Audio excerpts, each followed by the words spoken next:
All right, that's my signal. All right, thanks everyone for allowing me to chair this meeting again remotely. And so we're called to order at 6 o'clock. We respect and recognize the First Nations within whose unceded lands the village of Kaslo is situated, including the Ktunaxa, the Snakes, and Silks people, and the Indigenous and Métis residents of our community. I'd like to welcome everybody tonight to the budget presentation. And I'll start with our land acknowledgement. We acknowledge, respect, and honor the First Nations in whose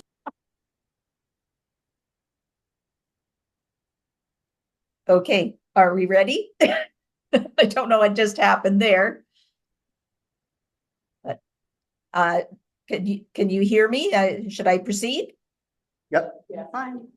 All right, because I just got a recording of another meeting in my ears when I finished talking. So we'll move into adoption of the agenda. There is one late item. If council agrees to add that, the recommendation is that the agenda for the April 22nd, 2025 council meeting be adopted as amended to include the addition of the late item regarding the Kaslo municipal campground policy. Okay, moved by Councillor Lang and seconded by Molly. I can't. Okay, thank you. You'll have to verbalize the, I can't see you as well as I could at the last meeting. So all those in favor? Okay. Motion is carried. And adoption of the minutes of the April 8th regular meeting and the April 15th committee of the whole. If there's no errors or omissions, we'll move them as a block. Moved by Councillor Brown, seconded by Councillor Lang. Any discussion? All those in favor? Okay, that motion is carried. And we have two delegations this evening. The first one from the Community Garden Society. So we'll ask you to approach the end of the table, and hopefully the microphone will pick up the sound well enough that people online can hear, and I will let you know if we need to make any changes. So you'll have 10 minutes to make your presentation, and then there will be time for council to ask questions. So can the delegation approach the table? We are here. Thank you, Council, for your interest in this time to make presentation. Especially today, Lorraine and I and our supporters are happy to be here to celebrate Earth Day, paying attention to pollinators and their host plants. And we can have the first and second slide.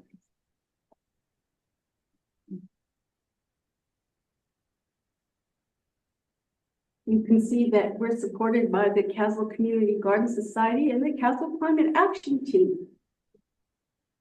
And next slide, please. Great. So pollinators in decline. When native habitat is lost, pollinator numbers decline. On a global scale, insects are part of rapid historic species loss. Current monitoring is quite shocking. It tells us that we are losing populations in the order of 10 to 20% per decade. Insects form the base of our global natural food web. Native plants and insect pollinators evolve together, and we'll talk a little bit more about that later. But one example in this giant food web, bird chicks are fed caterpillars, and that's before they fledge, and that's because they're higher in protein, and all of these things are connected, and some of them we understand and some of them we don't. And next slide, please. Pollinators are under threat, and their ecological and economic importance is vital to consider. Many creatures provide plants with pollination helps: fly, moths, butterflies, ants, beetles, wasps, birds, bats, even people. Pollinators move pollen from one plant to another, and in return get a reward of nectar. Imagine the task. Take one apple tree in bloom and think about manually moving pollen from one bloom to another till the whole tree is pollinated. Pollinators are required for about 35% of the world's food crop production, or about 1 of every 3 bites of food we consume. They also help pollinate around 75% of the world's flowering plants. A dramatic decline in the pollinators equals a dramatic decline in food production equals urgent response required. Next slide, please. So why are pollinators declining? Well, first of all, humans are the most invasive species that has ever been near the globe. And we know in this process how much, or we can imagine how much native natural habitat is destroyed. Invasive species are also replacing native habitat, and often when they come from different areas, they don't have natural predators, so they can do very well, and unfortunately, they replace the native plants. And so we end up with islands of native habitat that are isolated and take away that general swath of that existed sort of before man got too numerous.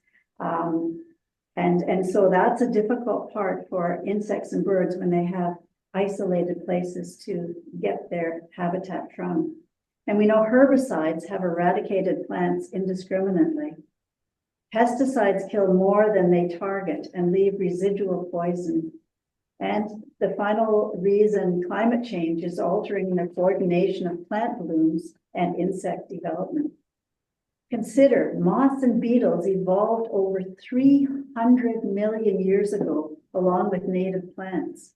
And then there's the humans, of course, and we turned into Homo sapiens a mere 300,000 years ago. Big difference in who's been around the longest.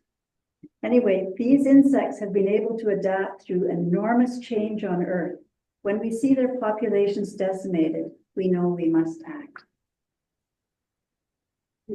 And next slide. Climate change throws another monkey wrench into this. Most insects have very limited lifespans. For example, some butterflies have a 2-week lifespan. During that time, they have to find food, suitable host plants, mate, and lay eggs. Climate change can alter the blooming time of native plants, so the food or plants may not be at a flowering stage. So then food is not available and plants are not able to reproduce.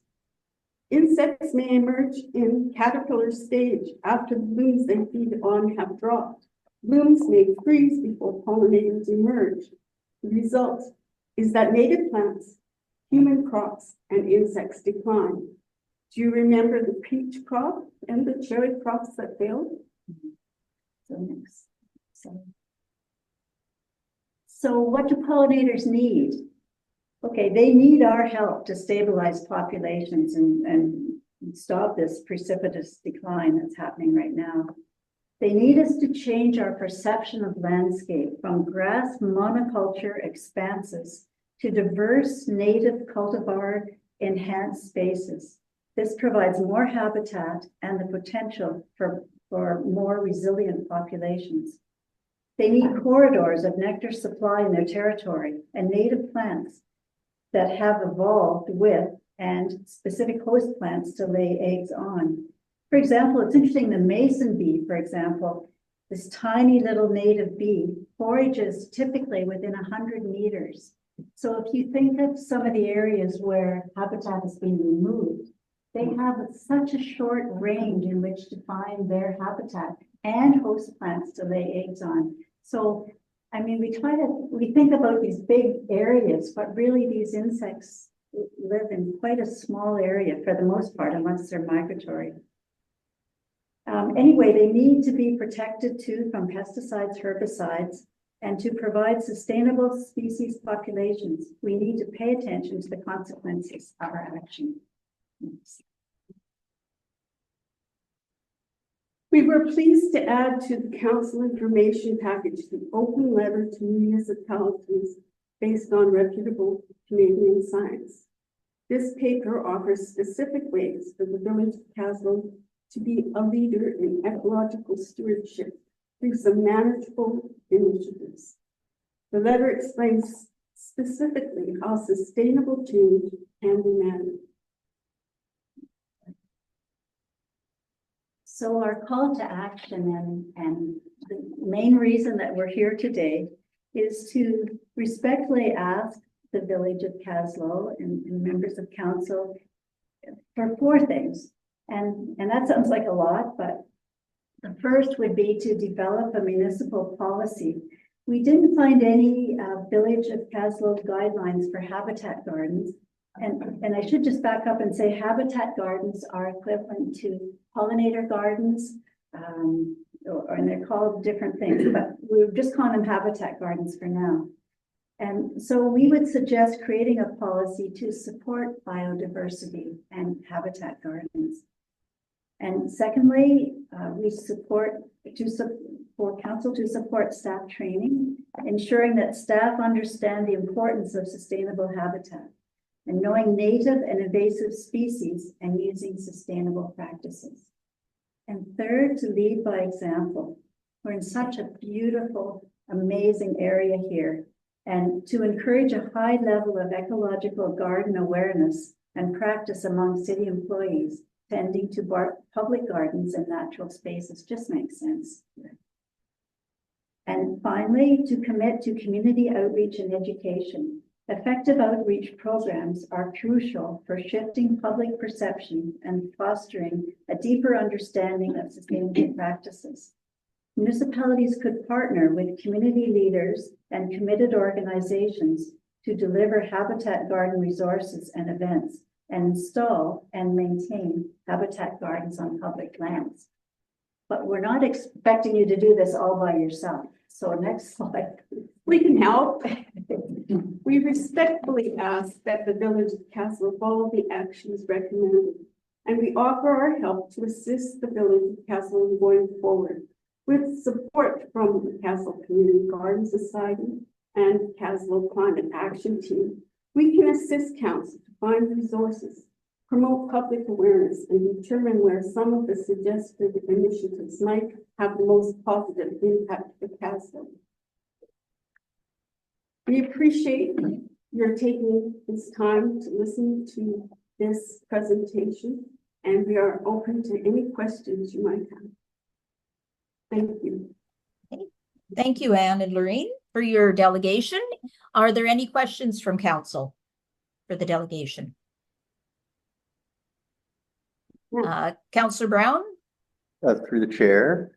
Do you have any examples of legislation in other communities that would be example bylaws or policies that we would I be think able that to we see? can find them quite simply. I know that both Vancouver and Calgary, as large cities, are promoting pollinated gardens, and in fact utilizing the system of creating boulevard spaces that would allow for water retention and conservation in their city policies. So it is happening. I saw it in Toronto. I've seen it in different areas, and I think that it makes sense that we follow through on becoming part of this initiative. And could I add, through the chair, could I add to that too? In the handout that we provided, the Ecological Design Lab is in the process of designing for a variety of sizes of communities, policies that can be used. And I think the easiest way would be to link up with them. They're also connected through this, to the Canadian Society of Landscape Architects and to, Canadian Wildlife Association and all these different organizations. So I think we can use their expertise if you want us to do that research or however you want to do it, to add to that knowledge, and so those policies could come forward that way too. All right. Councillor Bird. Through the chair, I can address you both. Thanks for coming here. We do have a bylaw that addresses noxious weeds and the Weed Act. And I was looking at the BC Weed Act, and we have noxious weeds everywhere, as I'm sure you're well aware. We also have very limited staff resources, like getting rid of knapweed or tansy or hawkweed, bindweed, thistle, burdock. If we were truly to get rid of these noxious weeds, it would be huge endeavor. But like you said, maybe with community health parts can be done. But I was wondering if you had looked at our bylaw, which is called bylaw number 1209, 2017, and it's a bylaw relating to nuisances in the care, maintenance, and regulation of property within the village of Kaslo. And so that is the one bylaw that I'm aware of that does speak to, and it's basically, it's the stick approach to managing noxious weeds and promoting native habitat.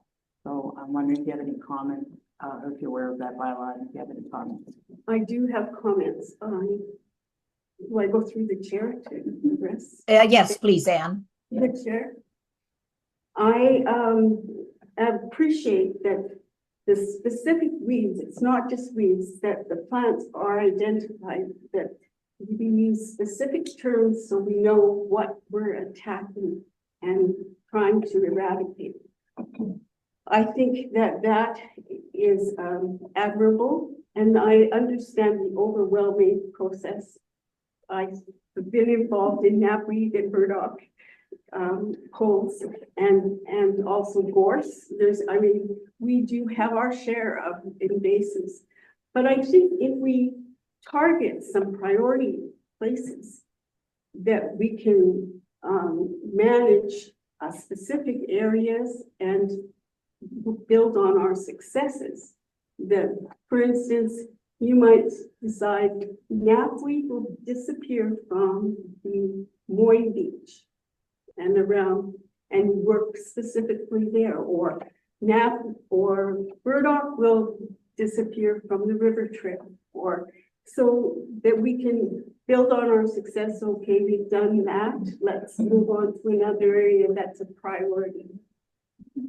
That's how I would feel. Yes, and again, through the chair, I looked through a lot of the legislation, but I didn't find that one. So I appreciate knowing that. I thought there probably was one, but I didn't find that. So that would be great if we could go through that, and that would help too, so we understand that better. But thank you.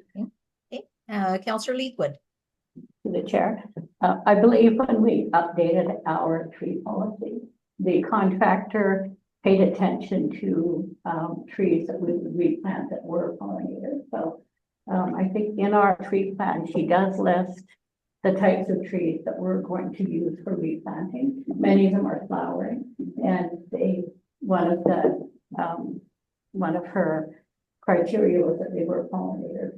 So we have started to do some things. I also believe that when we planted some trees last year in Upper Kaslo, I think they're self-watering, or there was some kind of watering thing that was included in that. So, I think as a municipality with our, time constraints, and as Councillor Bird said, our staff constraints, we do try to do things, and that may not seem like big things, but they are small things that we are continuing to try and do. But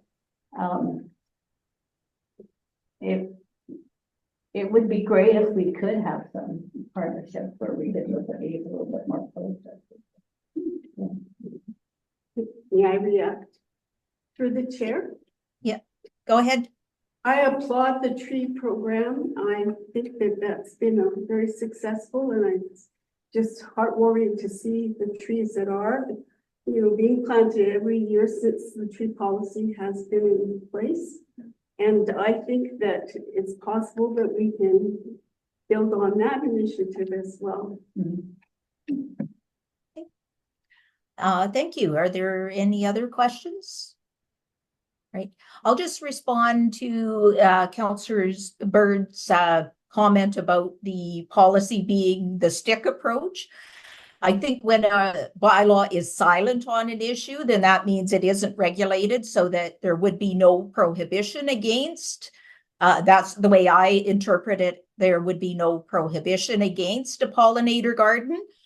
We only regulate with those things that we don't want to happen, not to, because the list could be extensive regarding what we would like to happen, and that could be an area where this group could help us when we address this item later in the agenda. We can come up with a resolution if we would like. Thank you very much for your delegation. And staff will reach out to you after the meeting.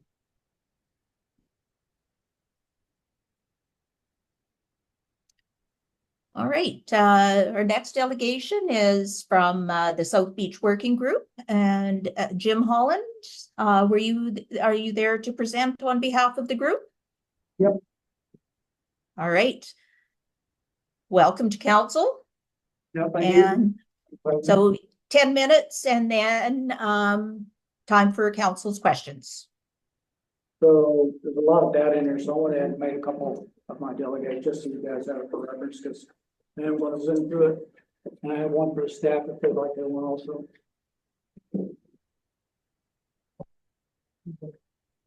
And asked if I could have a slide of the map of the area, please, that'd be great.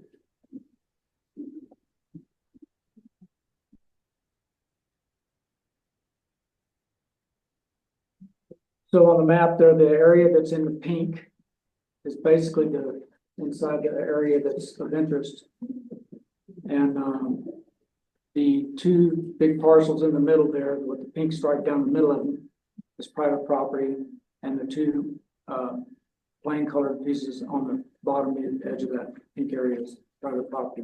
The rest is the property of the village of Kaslo, the pink stuff. So the South Beach Working Group is proposing that the indicated village properties be retained for the use of Kaslo and area residents and Kaslo visitors by designating these areas as parks and natural areas as per section 9 in the OCP. This proposal ensures public access to the South Beach and area. So a quick background on the reason for this request. From the outset of the QP Properties proposal to develop South Beach properties, the village has been in a reactive mode and has not been proactive in adhering to the context, purposes, objectives, guidelines, or policies in various sections of bylaw 1280-2022 official community plan. Specifically, section 9, parks and natural spaces, purposes, objectives, and policies all have relevant phrasing regarding this. Section 11 in the OCP, water development permit area, the purposes and objectives and policies are all relevant to this. Section 16, development permit areas, is relevant to this. In the OCP, section 16.4.1, lakefront protection development permit areas, the context and purposes of that language apply here. And in section 16.4.3, the guidelines apply to the development of this area. The South Beach Working Group has previously discussed the OCP sections 11 and 16 with council. We've not directly drawn your attention to section 9, parks and natural areas. And it seems that section 9 was largely created specifically to the South Beach properties. If I could, do you have that slide available for the highlights of the section 9? Is that? And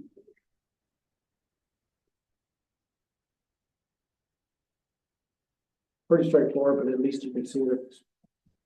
Maybe you can see it.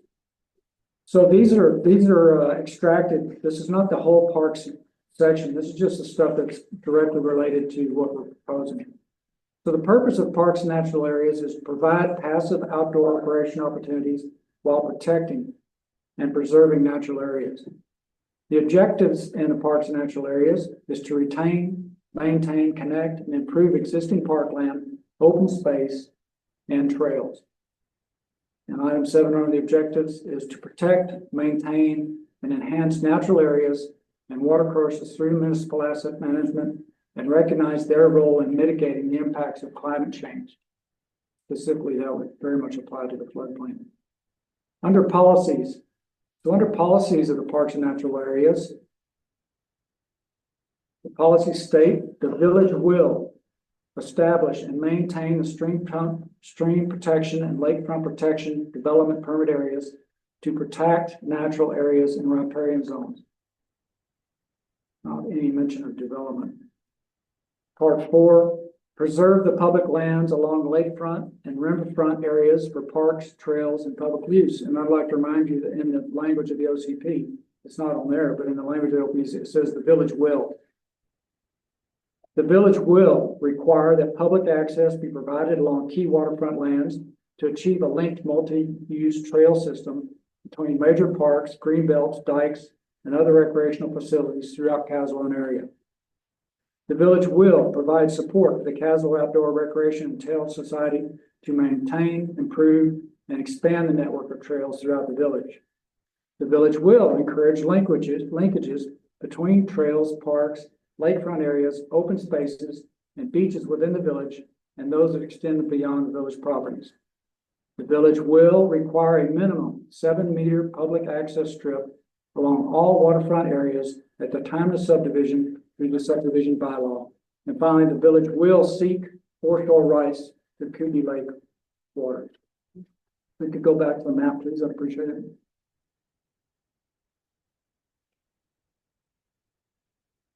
So it would be a great service to the residents of the village and any potential developer for the Kaslo to be proactive in establishing clear processes and parameters guiding the potential for development at South Beach.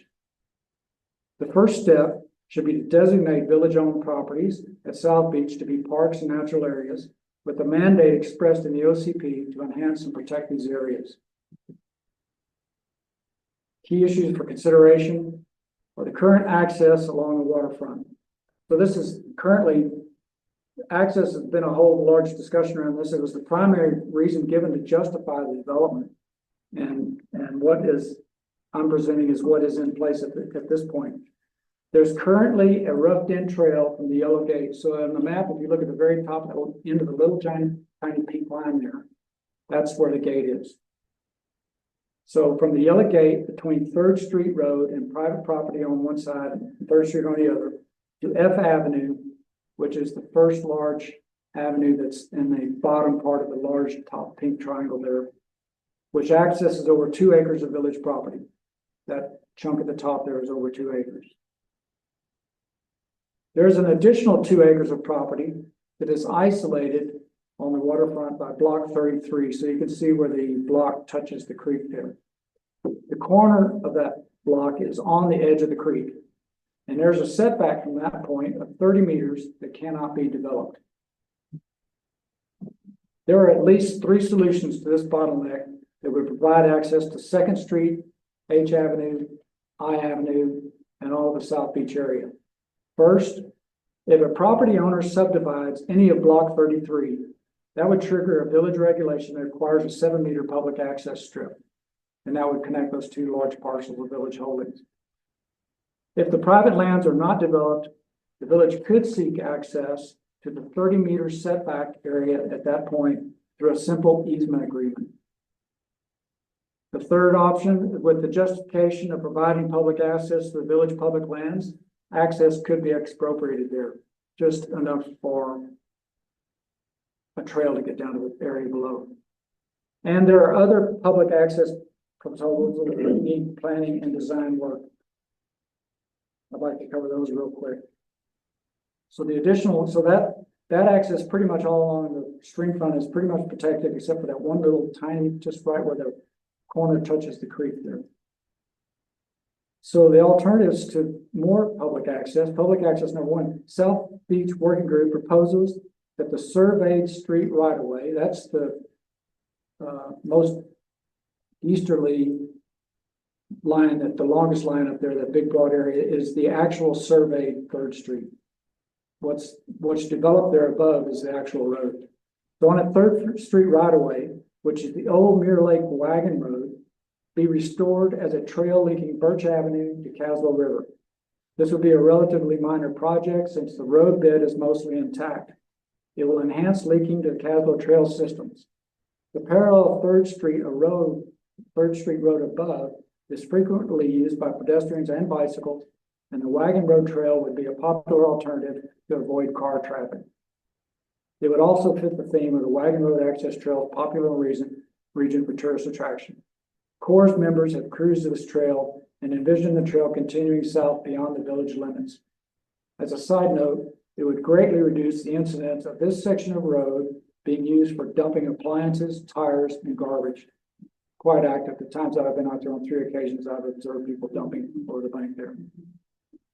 Public access number 2, from the wagon road to H or I avenues. Those are the one going down through the center of the block area there is is H, and the one at the far bottom running east and west is I Avenue. They're being studied for potential access using a mix of trails and some stairs. There's credible potential, but they would involve detailed planning and development.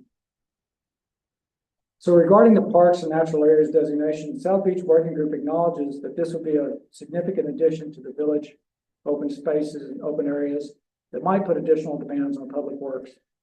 We'd like to discuss how to address this issue with council on behalf of the village residents. We feel certain, given the public support to preserve and protect the South Beach area, that there are viable opportunities for ongoing community engagement, support, and maintenance. Preserving this area on behalf of the village residents, Area D residents, and the village visitors to Kaslo will create a prized legacy for the community and deliver social, cultural, and environmental and economic impacts in perpetuity. South Beach Working Group has been offered significant financial resources to support the public input as expressed in Section 9 of the OCP to secure, preserve, and enhance open space on Kaslo waterfront. In summary, I'd like to give a quick assessment of this public access proposal compared to the public access proposal presented to council by the developer. Any development proposed in the floodplain will require a dike or a concrete wall to protect the development.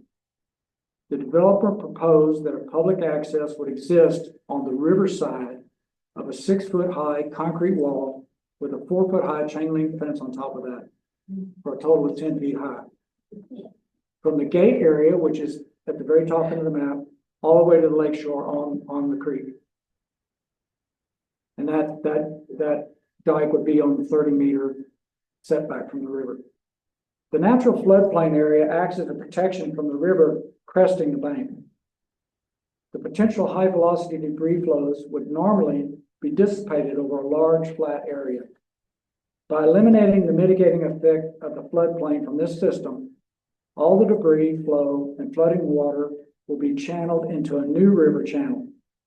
Proposing that the new river channel will be public access to the beach, frankly, is a huge misrepresentation of the reality, and it's dangerous. Imagine being in that section of wall, of the wall, if there was a flood event.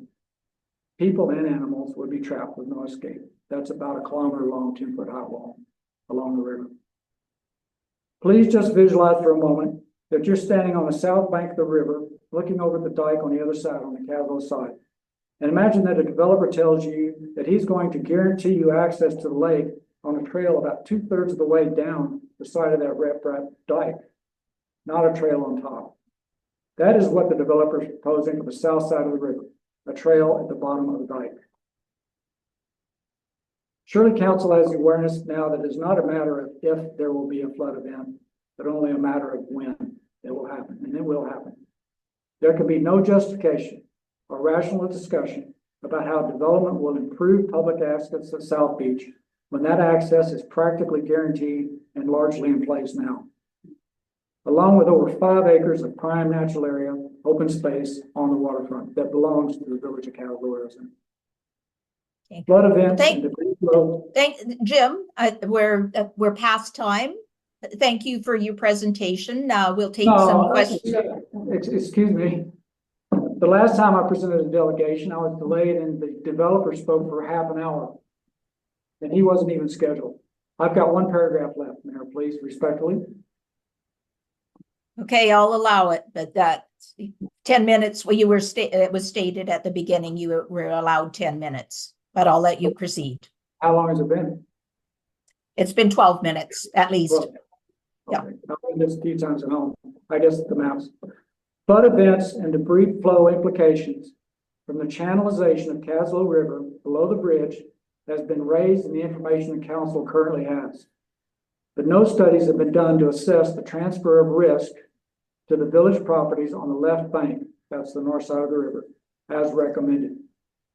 Channelization of Kaslo River below the bridge does not protect or preserve the 30-meter riparian area or provide access. It ensures its destruction.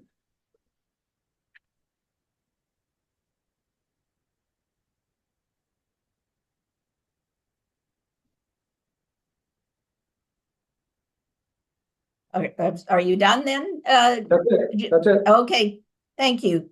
Thank you. Are there any questions from council? All right, Councillor Bird? Through the chair, Jim, if I can call you Jim. Oh, yeah. I am a little confused about the 3rd Street access and what I call the golf course road, but you're calling the wagon road. No, Are they two different things? yes. Yes. The golf course road, you Yeah. see on the map is that white bar, that white Yeah. strip. That's the actual road. Yes. The real survey road from the original survey is the pink line just adjacent to the side of that. So if I may, supplemental. Yep, go ahead, Councillor Bird. So I used to live in that neighborhood and I would walk along, it would be a trail that was kind of had trees over it and you had to clamber around a bit. Is that what you're talking about? Is that's the old wagon? Yeah, road? there's a roadbed there, right? Yeah. it Yeah, looks- Yeah, that's it. And the end from the gate to F Avenue, which is the first avenue that bisects the F Avenue, it was brushy and that's been brushed out. There's a coarse roughed in boot trail, basically, along that area, and Coors has been in looking at it, and they're also working on another access that would drop straight down from the golf course road along F Avenue into that top chunk of 2-acre parcel of land, village land there too. So there's a couple accesses around that point at this time. All right, any other questions? Just one more, if I One more may, supplemental. Okay, go ahead. about access. There was a time I went for a walk with Mariange, and I forget his name, but he was also quite skilled about trails. And she was speaking of, so we got 3rd, and then if you drop down a parallel, I guess it's 2nd. It's short. Yeah. This one there. Oh, yeah, that's Lakeview Avenue. Yeah, and about halfway along, it runs through the flat. And about halfway along that little piece you just indicated is the cliff. And the flats are on the upper portion of that. Is that access to see, there's a piece of land between that and where the mill is? Yes. Is that potential access? No, to it's a that cliff. road? It runs right into a rock cliff. The wagon road does that. The properties that you're referring to sit adjacent to the wagon road farther down where you're indicating towards the bottom of that line. So you would have access, well, the developer has proposed development up there. It would provide access for him to the park. And would provide access to village residents in the south. Now, as a point of interest, I've clocked with my bicycle. You know where the intersection of Balfour Avenue and the highway is. I've ridden from there down to Birch behind the golf course, gone down what we call the Golf Cusk Road all the way to the gate and measured the distance. And then I drove from there around from the bridge up to the highway back at the same spot. And they're the same distance. So it becomes a very viable way for pedestrians and bicyclists or whatever to develop that wagon road. And I'm pretty sure that's going to go ahead. I'm pretty sure Coors is going to make that happen. Like I said, the roadbed's there. There's a couple of trees that have been falling down on it. It's been brushed out.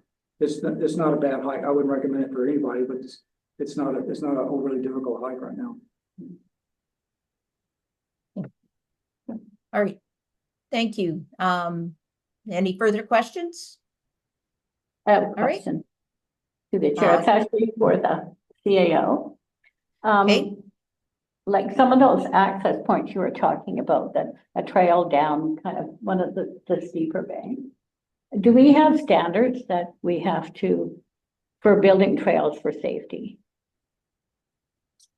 Chair, I'm not aware of any village policies or bylaws regarding trails.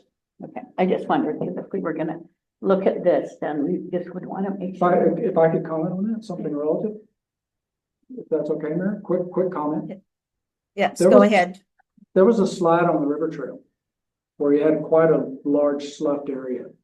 And the Coors group, the trail builder guys, did an excellent job of getting through there, and you had to use a set of stairs to do it. So with that experience, when they're looking at these two, there slips where the land is slipped there.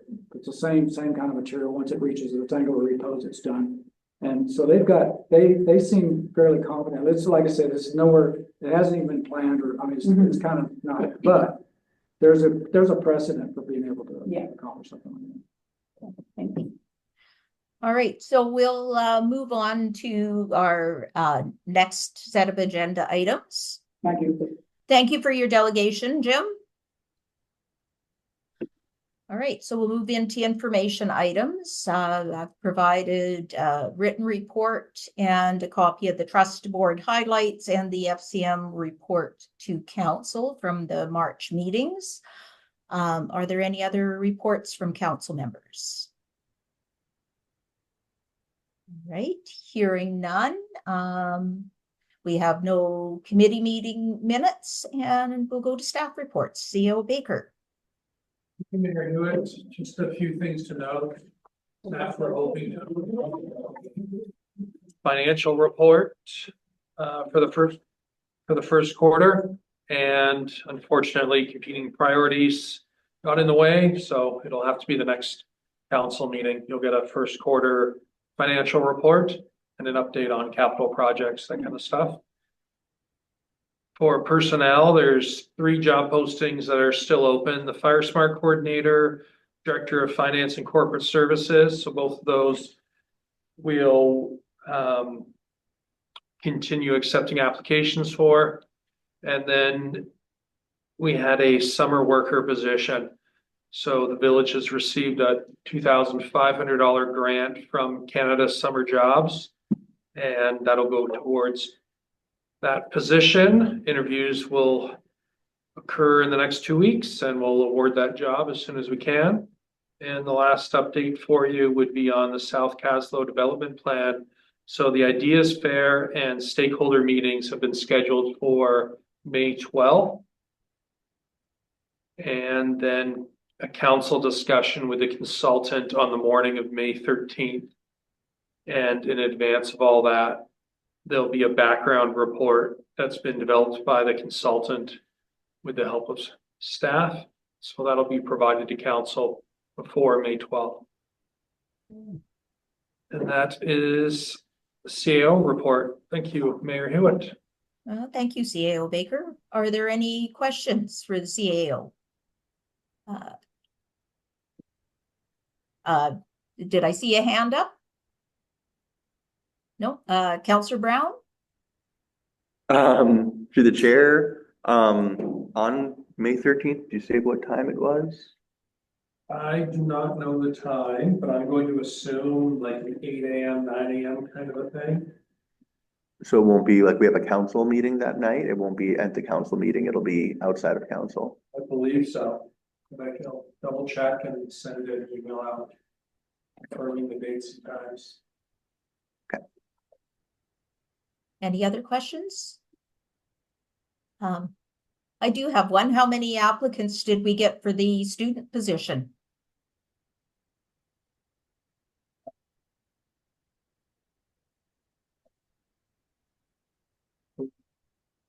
Oh, I can't hear you. Sorry, we had 3 applicants. Okay, well, that's good. Better than last year when we had none. So that's good to hear. All right, thank you. And then we'll move into correspondence. So that's the correspondence has been received. if there are no items that council wishes to pull, Councillor Bird? Through the chair, quickly, I have three that I'd like to pull. The Ministry of Health notice about the availability of nasal naloxone. Jim Holland's letter regarding delegations, and Ms. Wilson's letter regarding paving on Front Street. All right, just a moment. Does anyone else want to pull any items? And then I'll just go through them in order then. All right, so go ahead with your first one, Councillor Bird.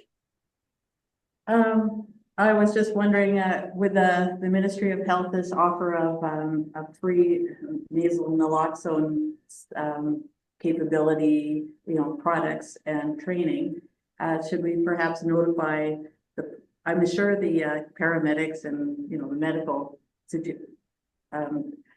the hospital has such thing on hand, but fire department was one that the Ministry of Health indicated as a publicly funded organization that might appreciate having the training and the item on hand. And the Arena is another publicly funded organization that perhaps would be interested, and that perhaps we should notify them of this opportunity.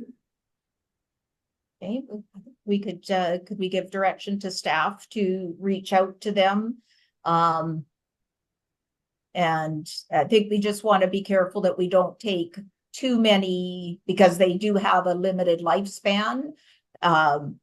So we don't want to take resources from communities, because I don't know whether we've had any incidents at the Arena, but certainly if the fire department is authorized to do that, administer something like that. But it certainly could be worth asking. Are you able to do that, CAO Baker? Reach out to those two organizations, or well, I guess Councillor Leithwood is there as far as the Arena goes. Sorry, could you repeat what council's looking for? Just go ahead, Councillor Bird. Through the chair, just not to recommend that they acquire the nasal naloxone kits and get the training, but to make sure that they're aware that the offer is there, and the same information that we have, basically. So if they feel like they would like to take advantage of this opportunity, they've been made aware of it. And I don't know if other councillors can think of another publicly funded organization that we could also make them aware of this opportunity. Those are the only two that come to mind, and I agree that Arena is probably not going to feel the need for it, but perhaps the fire department. But it's information we have, and that I'm suggesting we share it.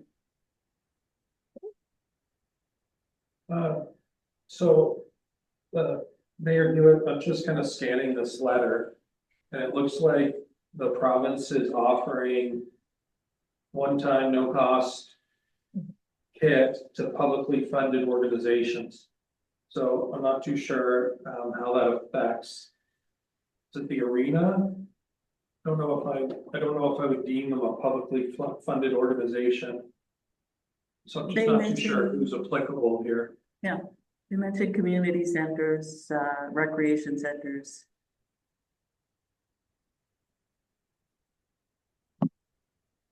To the chair. Go ahead, Councillor Leithwood.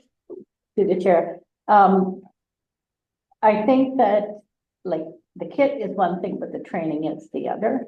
And so, having, information about the kit, but somebody would need to have the training to ensure that they're administering it properly.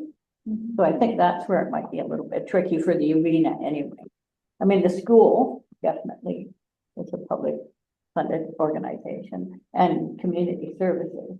Mhm.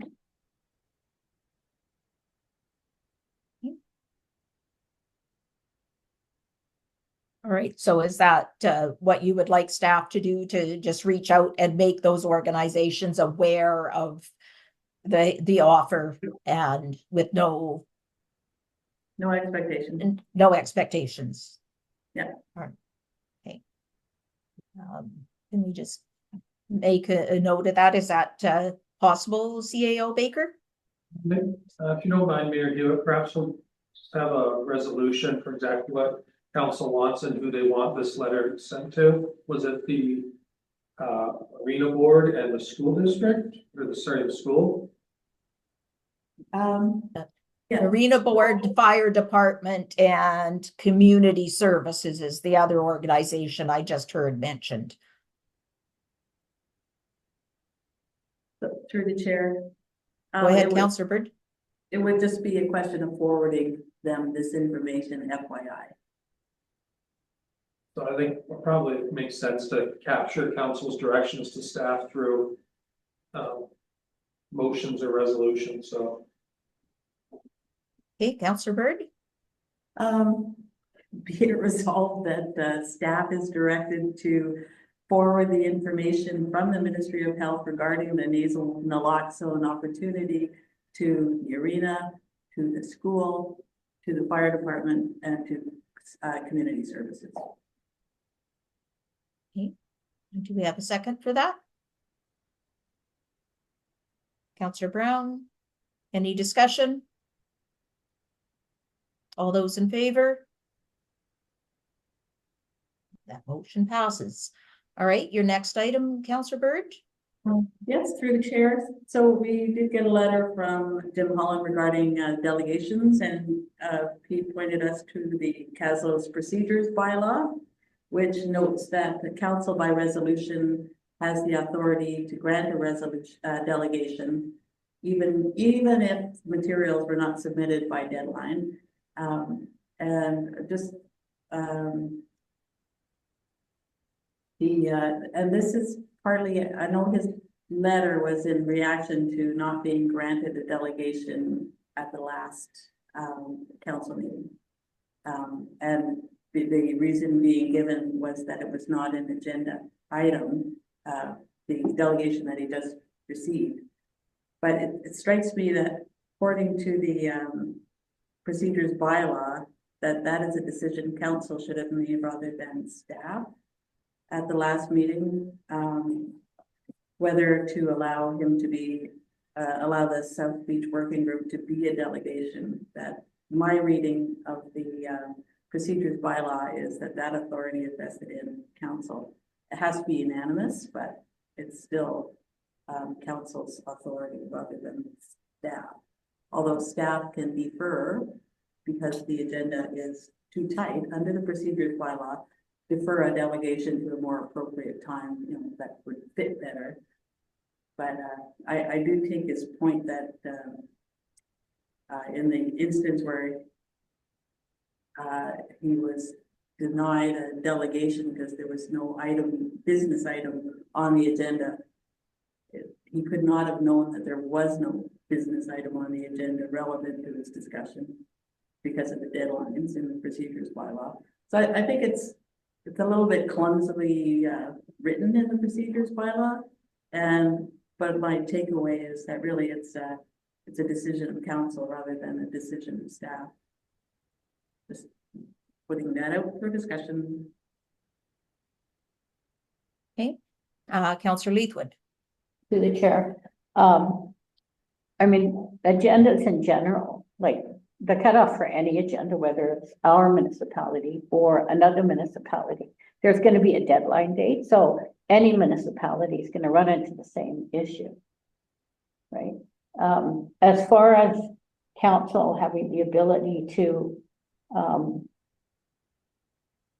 I mean, that could really get away from council because then anybody could come to a council meeting requesting to be a delegation. And council could say, yeah. So a response, Councillor Bird, through the chair. Yes, through the chair. Yeah, I agree. That's the way it's written though. Yeah. So this needs to be cleaned up. Just All right, so that was just for discussion at this point, correct, Councillor Bird? You're not requesting any action? Okay. No, I'm not requesting any action except for I think all of us on council should read the procedures bylaw carefully and take from it what they will, and, you know, we'll tune this up. But, we should be a bit more aware. The procedures bylaw was written, shortly before this particular sitting of council in September 2022. So it's not something that I had read carefully, and I'm just recommending we all do. I will offer a couple of comments. The first being, staff receives both the agenda items for cutoff on the Tuesday, as well as delegation requests. So at that time, both would be known, whether there was an agenda item and whether there was a delegation request linked to it. The delegation doesn't have to know by Friday. They have to know by Tuesday when the agenda cutoff occurs. So there is no, to me, the way I read it, there's no timing issue there. And the other would, regarding it not being an item on the agenda, with the first delegation this evening, they actually created an agenda item and requesting council to take action. They weren't just requesting to come and speak to council with nothing being requested. So the accompanying correspondence could have been requested as a business item for council, which would have landed it on the agenda properly. They could have had their delegation and their business item on the same agenda. So it's just, its interpretation of it is the way, because I did reread the procedures bylaw last week and today again. So that's what I would offer to that. And your last item. Through the chair.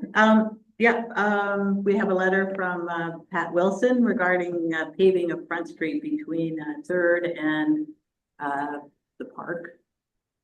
So that last block before it turns right into 2nd Street, between 3rd and 2nd Street. And she's of the opinion that she doesn't care to have it paved, that it's bumpy and could be patched up.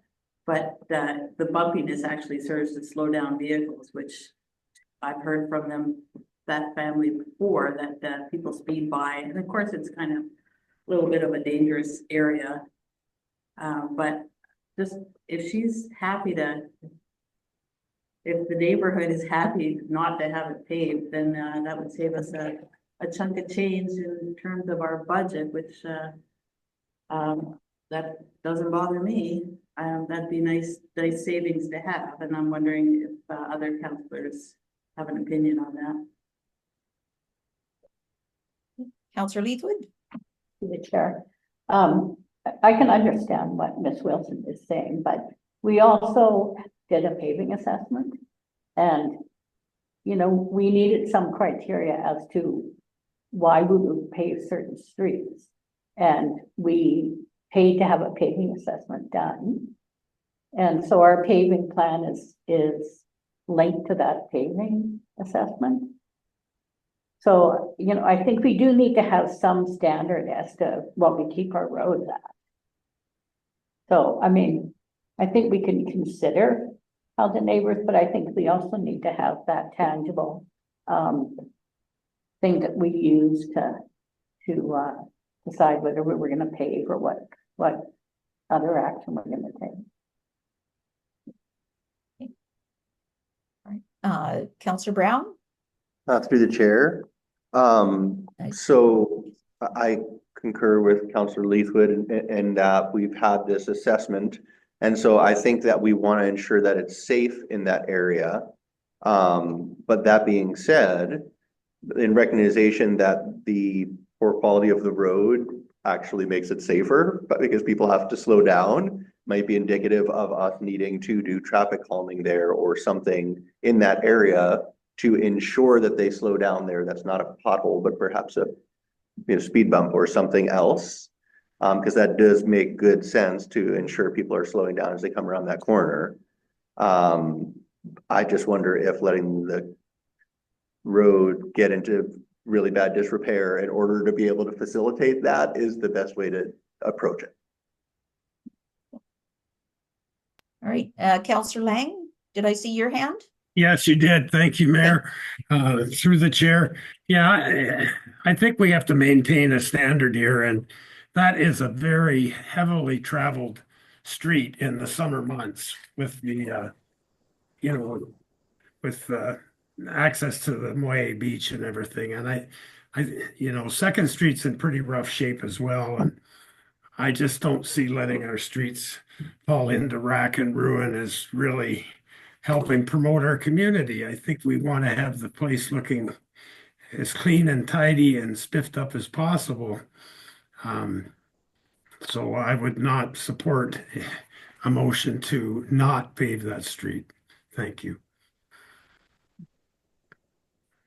And I'm just going to comment that I think in fairness, we have staff to advise us. And as Councillor Leithwood has indicated, we did have the paving assessment. So, if we weren't interested in the result, why did we agree to have the work done? I think we need to trust our staff and trust the assessment that was performed that indicated that it should be done. So there's one resident who doesn't want it done, but we haven't surveyed, are we going to survey every time each and every homeowner? And do we put more weight on one's opinion over another?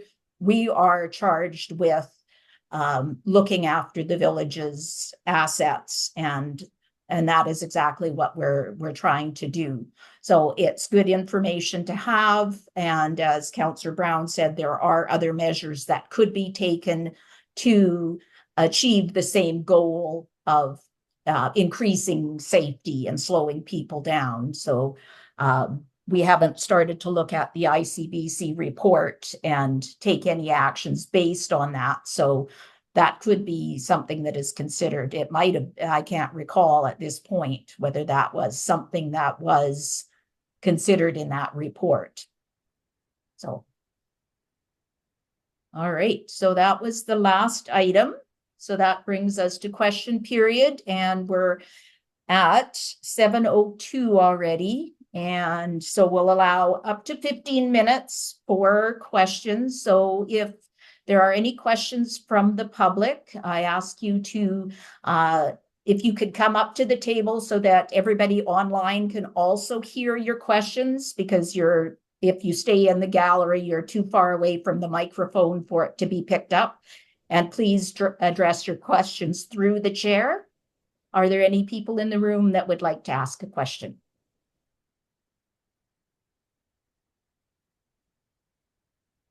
Does not appear so. All right. Is there anyone online that has a question? You can unmute yourself and address your question through the chair.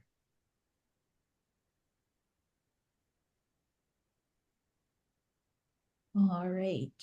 I do not see anyone unmuting, so we will move on.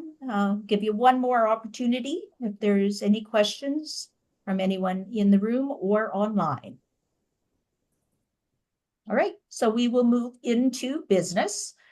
And the first item is the RDCK letter of consent. The recommendation is that the village sign the letter of consent bylaw 3022 addressed to the Regional District Central Kootenay that amends bylaw 2135 and removes electoral area K as a participant of the service. Moved by Councillor Brown, seconded by Councillor Lang. Any discussion or questions? Okay. Councillor Bird. Yes, through the chair. This is it's the community sustainable living service that they'd like to be pulled out of. That's correct. And it's taken 2 years for their request to be looked at.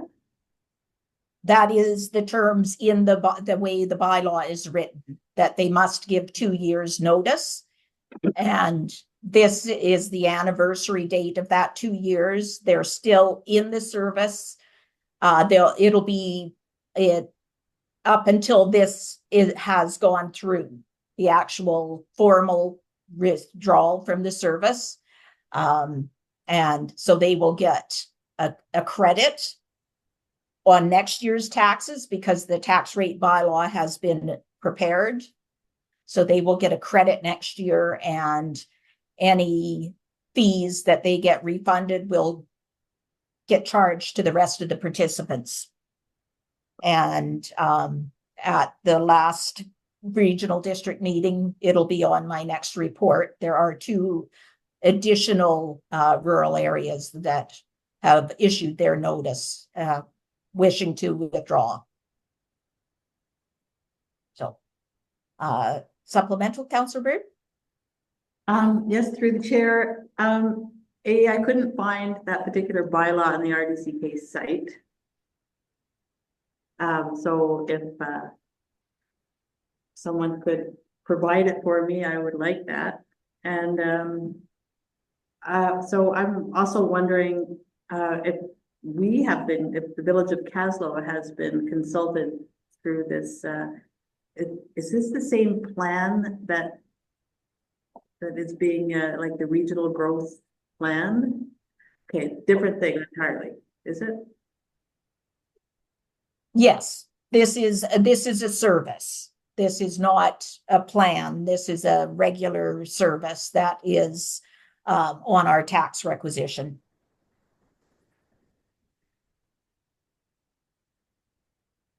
And so the letter of consent bylaw 3022 is a new one, and it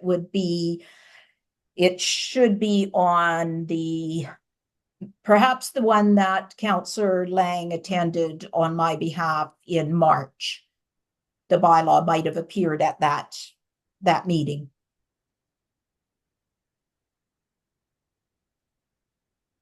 Okay. Any further discussion? All those in favor? Okay. That motion is carried. Next item is the beer garden regulation, and that is that a bylaw to repeal the Village of Kaslo beer garden regulation bylaw 1315/2025 be adopted. Moved by Councillor Bird, second by Councillor Lang. All those in favor? Motion is carried. 7.3 Habitat Gardens. So there's some notes from staff here regarding the review of the letter from the Canadian municipalities advocating for reform, and further that council may wish to invite the Community Garden Society to identify amendments to village bylaws. So there isn't a recommendation at this point. So if there is, so I see Councillor Brown, go ahead. Through the chair, I think that's a well put. I think that I would move that council invite the Kaslo Community Garden to identify amendments to village bylaws that may be applicable to their cause. I think that is a really good place to start. They're passionate about it, and they're in this space and seem, eager to be able to work with us on something like this. And this would help to ensure that our staff didn't need to necessarily take that on at this moment until there was something a little bit more formed. Okay. So just that the Kaslo Community Garden Society start with that they identify amendments, and that would be the resolution. Yeah, Just to removing identify amendments to the village bylaws that could be applicable to what they're suggesting. All right, so that is moved by Councillor Brown. Second for discussion. Go Yes, ahead, Councillor. through the chair. just an amendment to say not only the Kaslo Community Garden, but the Climate Action Committee. Mhm. Okay. Consider that a friendly amendment? Yeah. Okay. All right, any, Councillor Leithwood? To the chair. The money that we got from the climate, I'm not quite sure what it's called. We got money for climate change. Does LG that, cap, yeah. would any of that be pertinent to like help this in any way? CAO Baker? Mayor Hewitt, and Councillor Leithwood, I'd say it's quite possible that that funding is allowed to be used for an initiative like this. So maybe that could be a subsequent resolution after this one, that staff investigate whether that would be an applicable source of funding, if there's any funding required. Okay. All right, so on the motion that's been moved and seconded, any further discussion?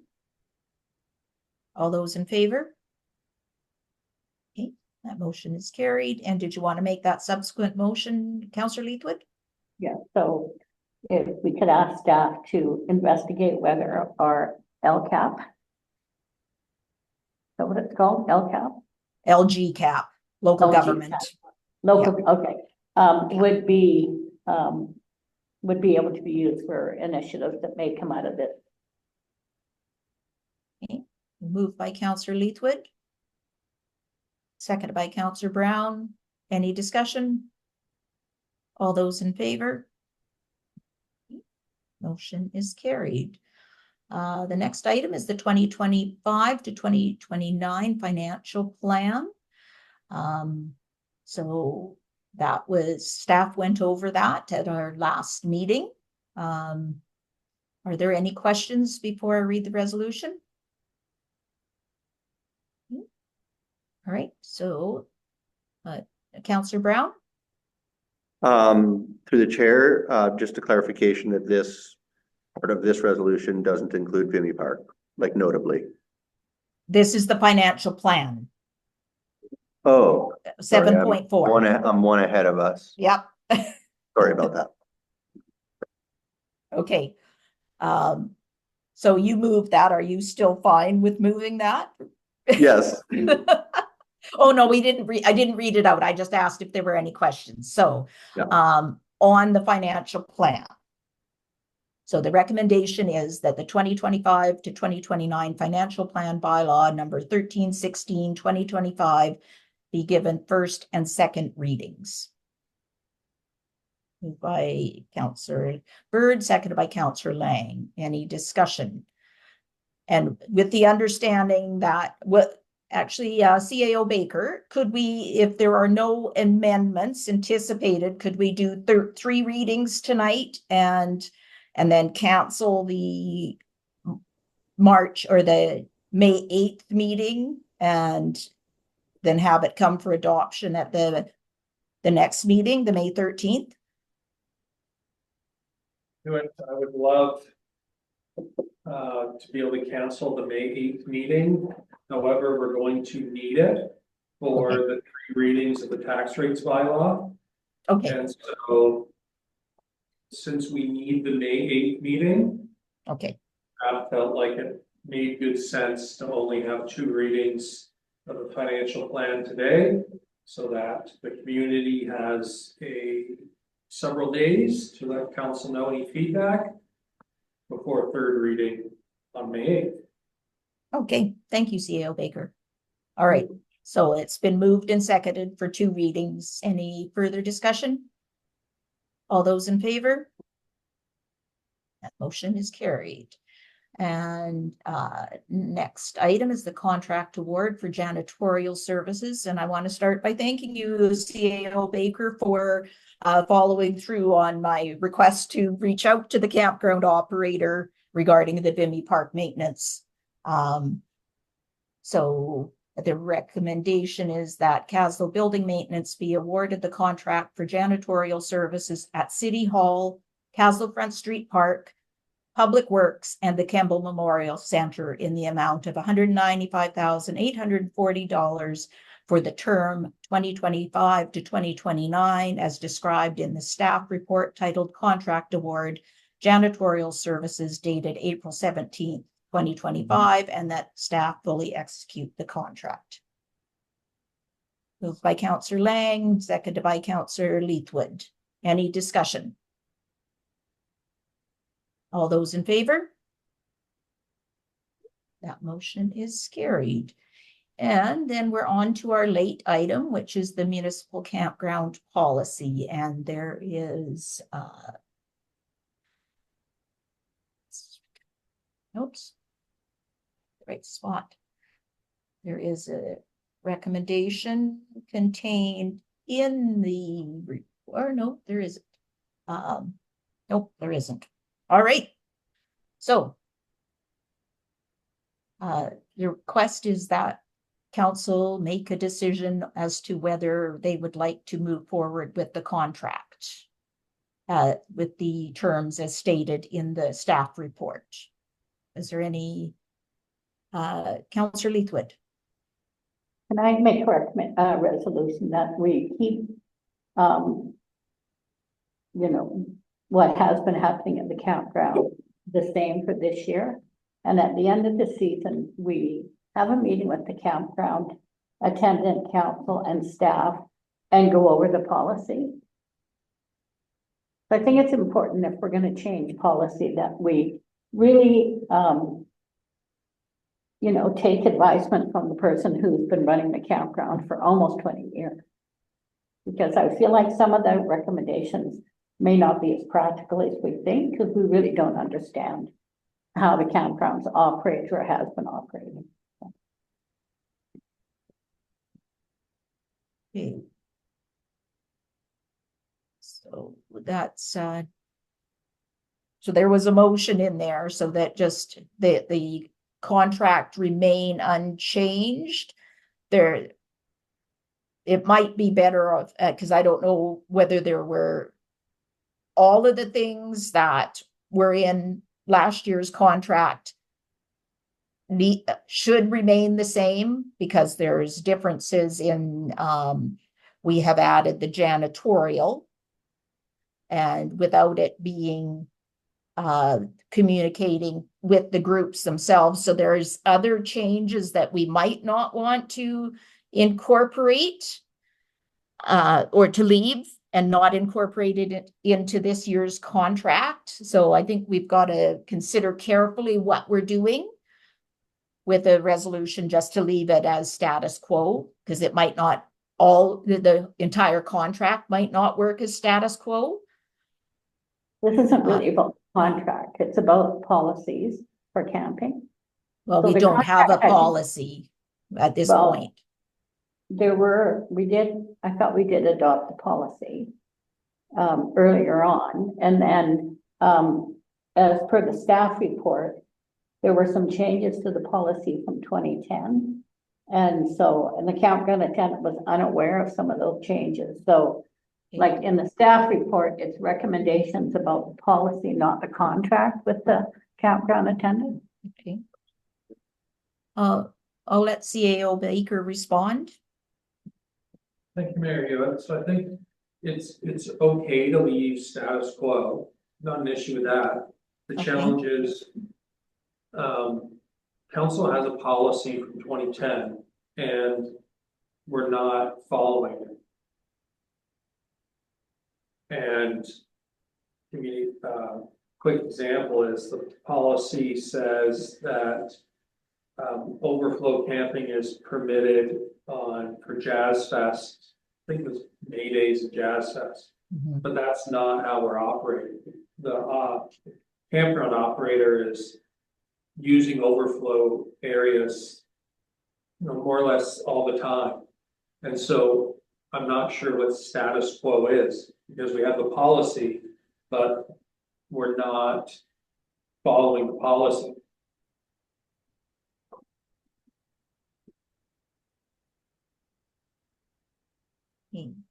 Councillor Leithwood? Good, Chair.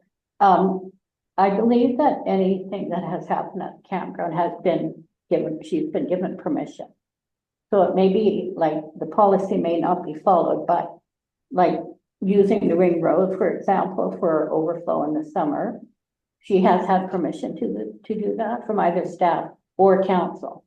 Because I remember these things have come up a few times in the last couple of years ago. So granted, I believe that we're not following the policy set out, but I don't think these things are happening just arbitrarily. I believe that she's come and asked permission of either staff or council, and she's been granted permission to do those things. So I don't think, like, as I said, they're just happening. I think she's doing them because she's been given permission at different times. Can you recall, CAO Baker, if I know there was a provision for staff to grant requests for some things, but I think they only apply to the 1 year and to the individual requests. It doesn't mean that they're in perpetuity because situations might change. Because I know there was 1 year that for the ski group that because of the trees not being safe, they had to move. So I think those things are done. We've allowed staff the flexibility to work with the campground operator, but I don't, unless they become policy, they might not. I don't think that they can be considered a year over year unless there's something different in the existing policy that states that they become policy. Do you recall, CAO Baker, if there's anything to that effect in that 2010 policy? Mayor Hewitt, I'm not too sure what to say. I have record of 3, I call them policies. It's not written like a policy. It looks like it's a resolution. So I have Okay. 2 resolutions of council, one from 2008 stating that the village needs to be the operator must advise the village in advance of any extraordinary exclusive use of Vimy Park facilities. Don't know what that means. And another one says that the campground season can be extended at the discretion of the CAO, Public Works Foreman, and campground attendant. So those are the 2 resolutions I have related to the campground. Okay. And then I have a policy, the 2010 policy. If I can maybe suggest a way forward is if council could kind of entertain a discussion on, I forget how many points it is. I think there's 5 points. If council can kind of entertain a discussion on these 5 points, then staff could figure out what to do with the 2010 policy and how to sign an agreement with the campground operator that doesn't disrupt what they have planned for this year. Is that possible? I think so. So Councillor Leithwood, what points specifically that did you want to ensure were carried forward? Well, the use of the tent sites on the shelf, those have been used for almost 20 years. And they were actually built by the Public Works crew because there was no shade for tent sites. So they were built about 15 or 16 years ago. And they're full almost 100% of the time through the season. So to lose those 4 sites, I think would make a huge difference to the campground. Okay, any feedback from other members of council? Because it should be, we should be in agreement, or at least the majority be in agreement with any variations from the current policy. Councillor Bird?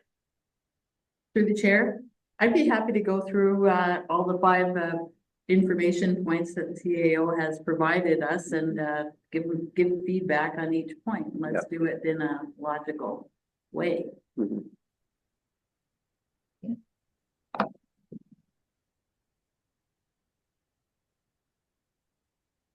All right. Well, Councillor Leithwood has introduced one of them. So this is item number 4. We'll start with that because that was where Councillor Leithwood had started and I'd asked for specific points. So item number 4 then. And so any discussion on that? Councillor Leithwood had outlined what has been happening and what she would like to continue to happen if council is in agreement. Any other feedback on that item? Either yay or nay. All right. Is it your hand up? Okay, go ahead, Councillor Brown. Through the chair, I think that if historically this is a space that's been used and in recognition that we have more, demand of our campground than we are able to accommodate, I'd be hesitant to remove capacity in that particular area.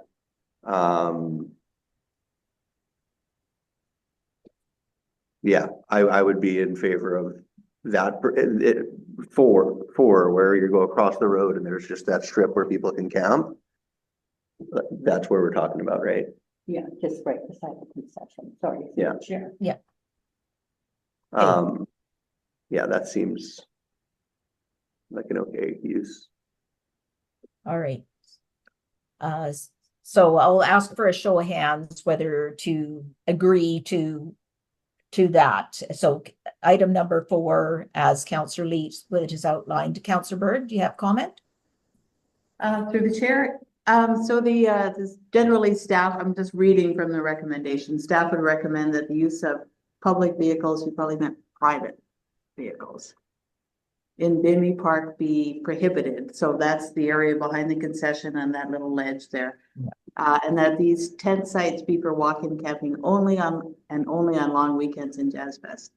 And if the operator has booked these sites for 2025, then staff would suggest that these bookings be permitted and that the policy come into full effect for the 2016 season.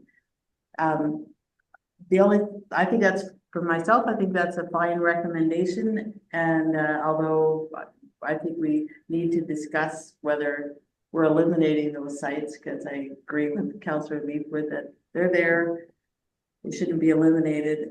And whether vehicles should be up there.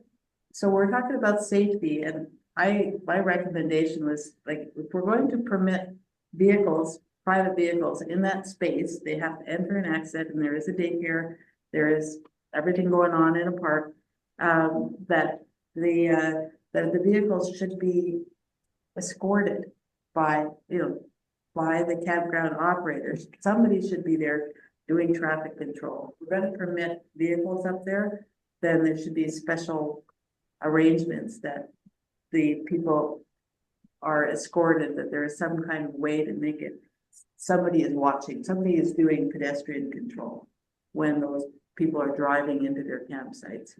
They need to be accompanied. Okay. All right. And I think we could probably assume that the campground operator did not assume that there was going to be a change, so that this would be in effect until the 2026 season, regardless. Because we don't know whether she's booked those sites. But I think given that it's just about May, she's probably already received bookings and that she would have to cancel. Right.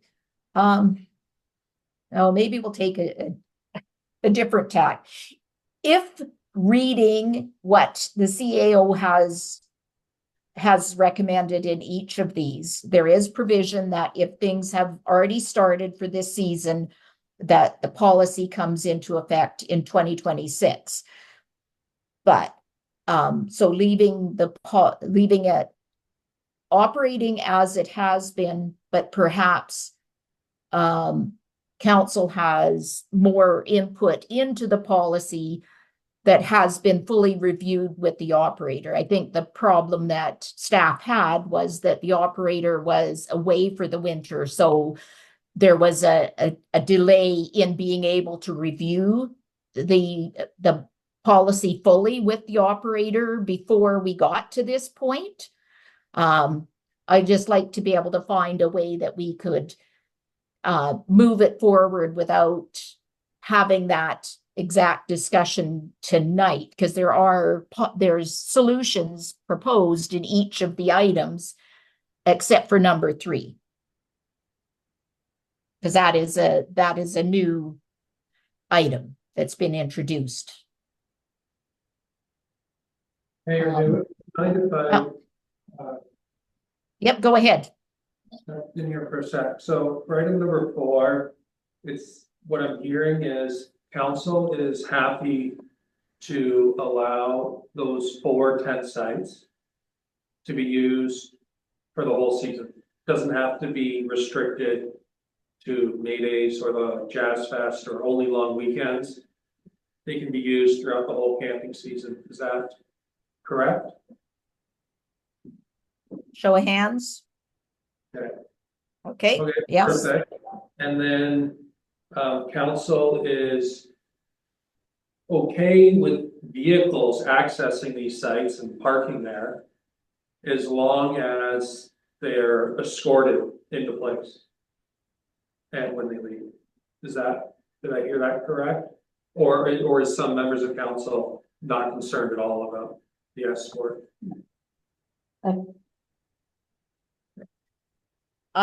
So I can see Councillor Leithwood's hand.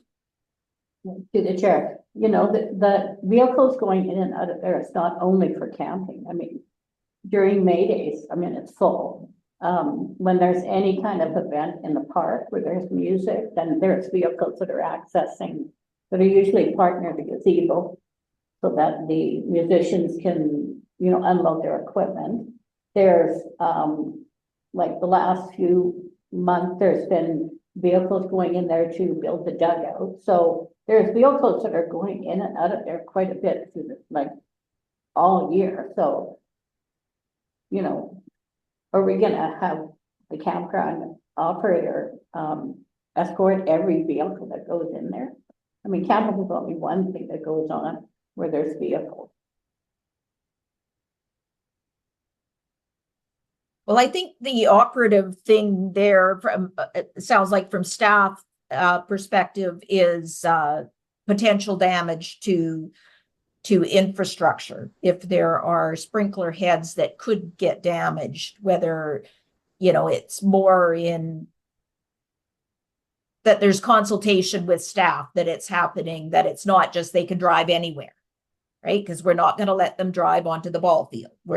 There's certain areas where they should be restricted. But we're just talking about the campground now. And I understand your point about there being more traffic than just for the campground, but that's what we're dealing with at this exact moment. So if we're comfortable, as long as the operator obviously knows if there's been no damage to the infrastructure up until this point, because she's been managing that part of it well, then we could probably allow it for this year. And while we review, there's further review of the policy. Show of hands if we're comfortable with it maintaining the way it's been. Okay, I see. Okay, so that one's a go. CAO Baker. And yeah. All right, so that brings us to the first one about overflow camping and okay, on the ring road, all season long that's what she's requesting, correct? Okay. So camping on Ring Road, whether it is just for, I guess it would just be Jazz Fest, because May Days is part of May Days, but any comments? Councillor Brown? Through the chair, for clarity, are we talking about camping on the actual road itself? On the edges of the road, where there typically are, right next to the trail. Okay, And then there are some that park right outside the campground itself. So on both the east and the west sides of Vimy Park, or on the Ring Road, but not the whole of Ring Road.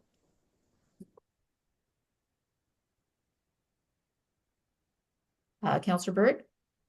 Through the chair, the recommendation that staff has made is staff suggests that these bookings on the Ring Road that are not. So our discussion about the policy was that it should be confined to May Days and Jazz Fest long weekends in the summer.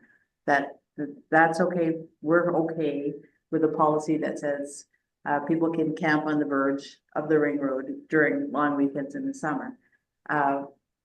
Problem is, it does appear like the campground operator has booked people for this summer on non-long weekends. And the suggestion is that for the purposes of talking to the operator about how this season is going to go, if she's already got bookings that are outside of long weekends on the verge of the Ring Road, that'll be fine.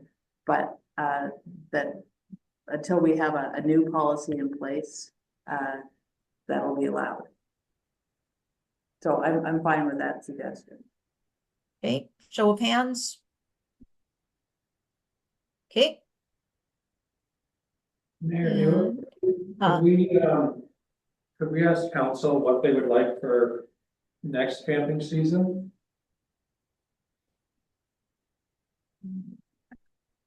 That might be a bigger discussion, but Mhm. what time did you tell your family you'd be done tonight, Councillor Brown? Yeah. I thought we'd be tight 2 hours. I thought, I looked at her, but I'm never right. So Councillor Brown, did you have a question?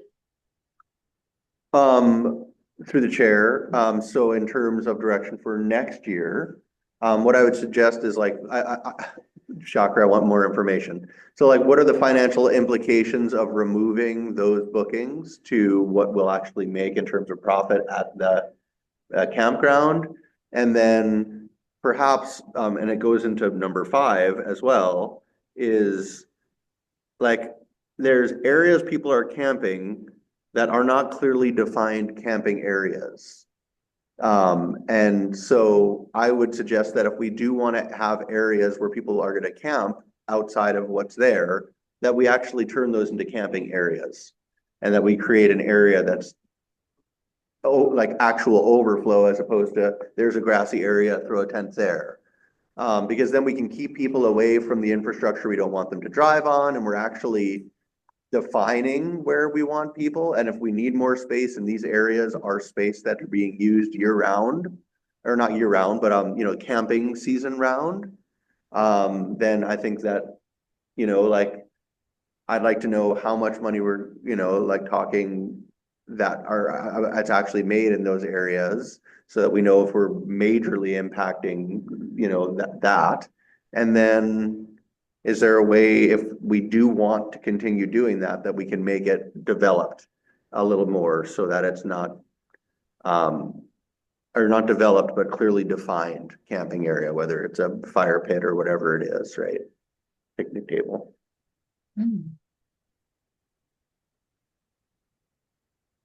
If I'm not mistaken, the Ring Road sites are for fully contained, and there are picnic tables on the other side, but there's no infrastructure on the Ring Road. So it's only for self-contained. So you're not going to roll in and you're not going to put a fire ring, because then it impedes parking at other times.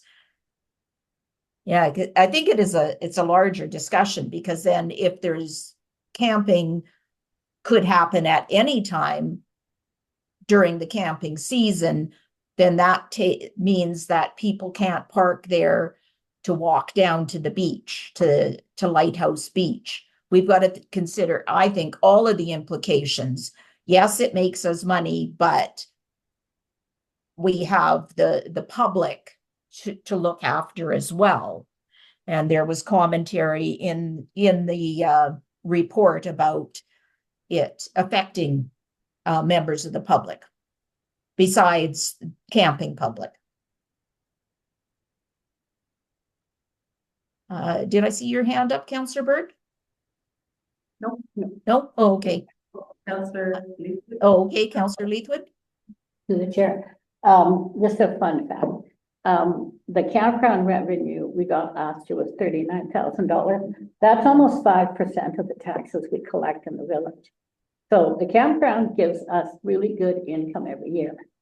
But I think, again, we're trying to make decisions that we may not have all the information. So I think that's why I suggest at the end of the busy season in September, we meet with the campground attendant and we can bring up some of these things. And she's going to give us an insight that we can't see. And she can give us reasons why. And when I know that she uses Ring Road only when the campground is full. So if the campground's full in the summer and a self-contained unit comes in, she'll use Ring Road.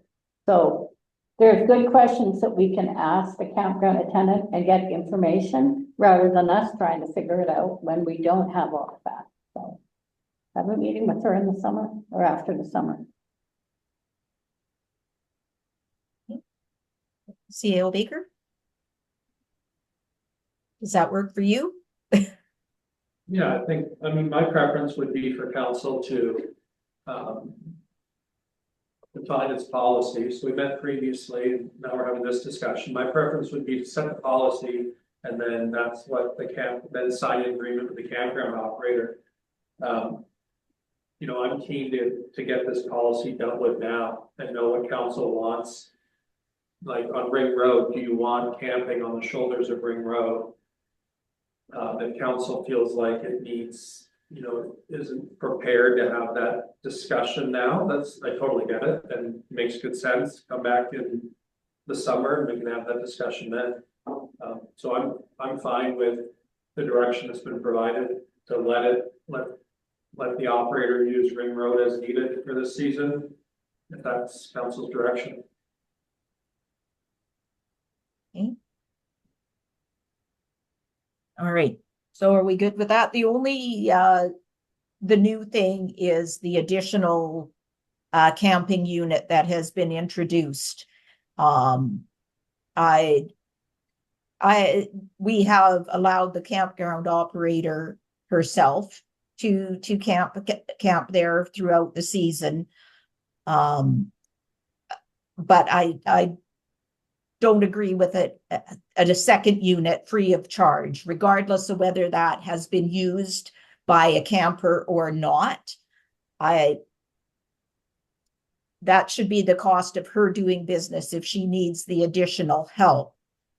I think it should be the cost of her doing business, not our cost, because she's unable to do it without the assistance. Councillor Leithwood? Yeah, to the chair, that isn't actually new. She has had a trailer there the last 3 years, and she was given permission by staff to put one there, which she paid for. She did give the village a fee for that, which was set by staff. Okay.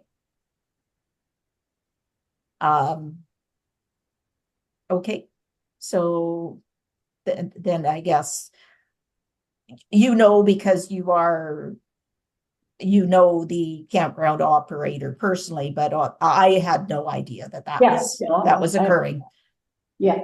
So I think some of those things maybe because we are asked questions as council, we've done that before where we know that we get the questions, and if we don't have the answers to provide, I had no idea. Maybe I'm the only one who didn't have an idea. I don't know.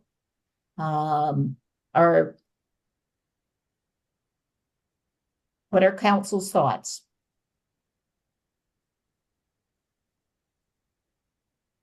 Counselor Lang?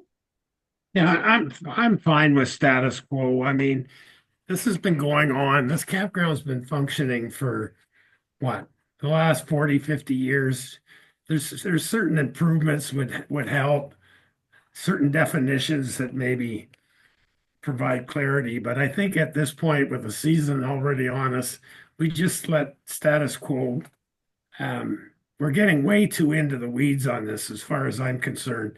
I think that staff and the contractor should be hammering out the finer details, and then staff can bring a recommendations to council and say, here's the deal that I made with the contractor. We think it'll work pretty successfully. So I think we're fine to operate as business as usual for this season.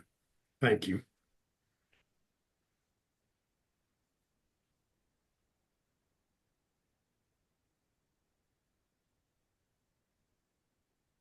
All right.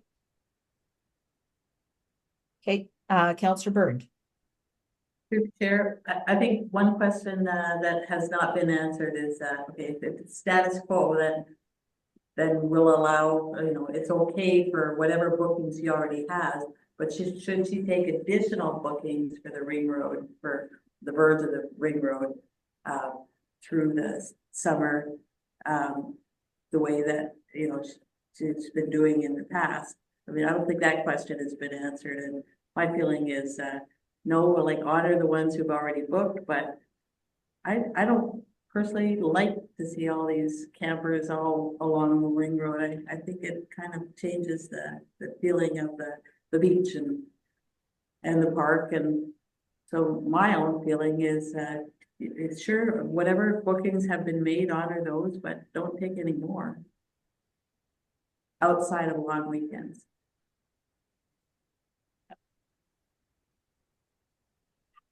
My comment there is we don't know what bookings there are.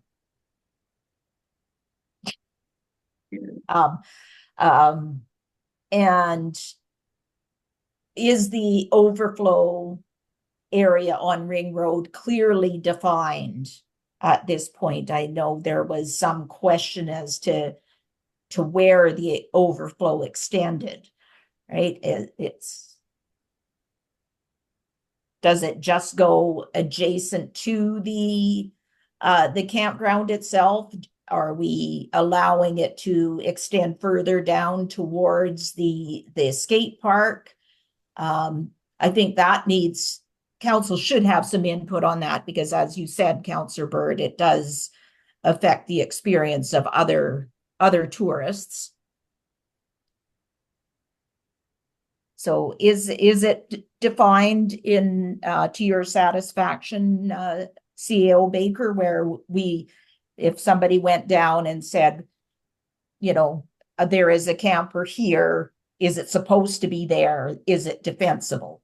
Because we don't want the campground operator to get any negative feedback on that either. It's not just us, it's how it would affect her. Okay, what I'm just gonna, if will you let me share my screen, then I'll show where the proposed overflow is for Ring Road.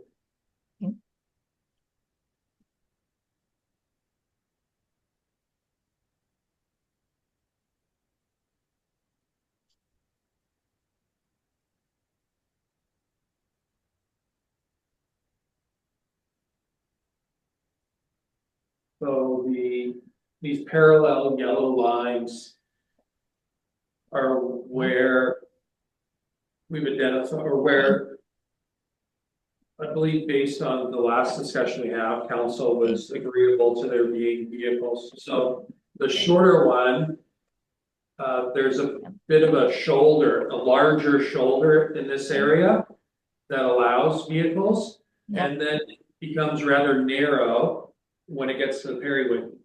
And so it would naturally stop. There's also a sign there that says it's for periwinkle parking or whatever. So that makes good sense that it's stopped basically at the periwinkle.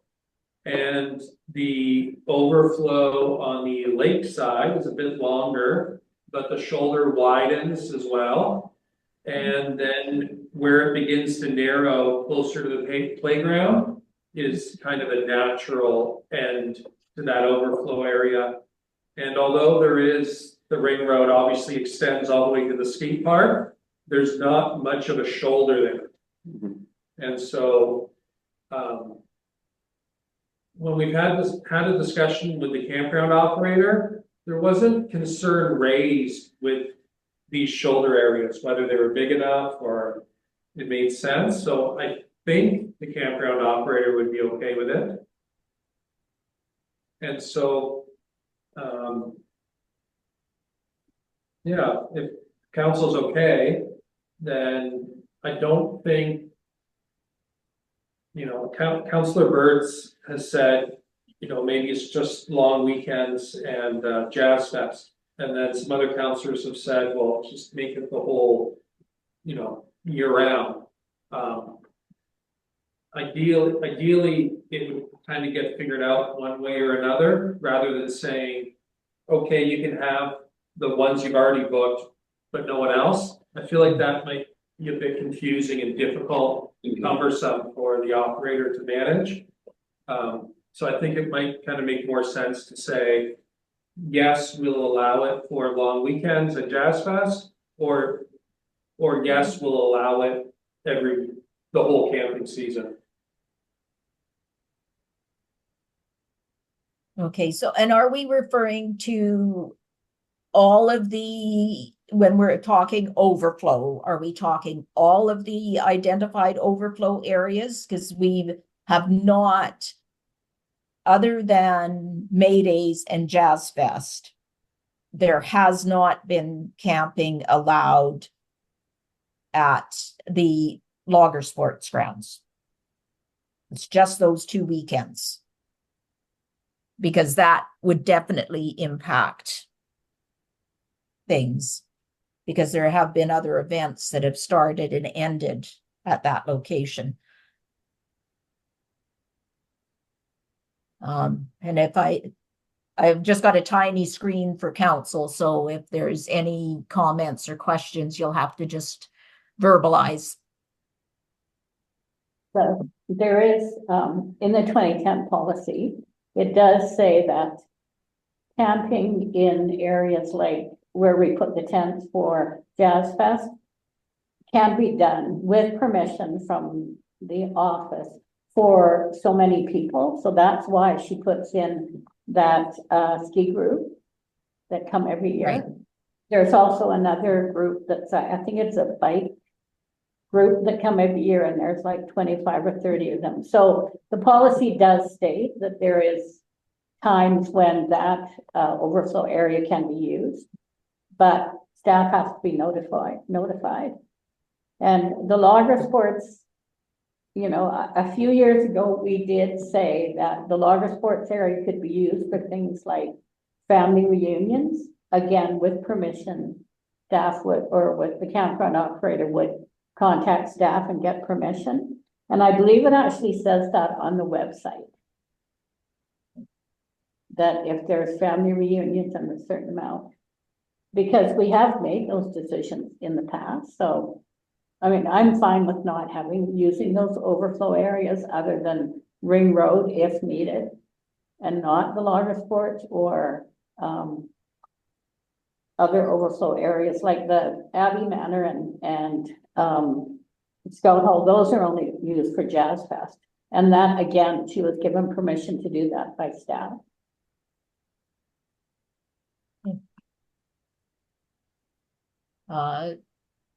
Anyone else have comments?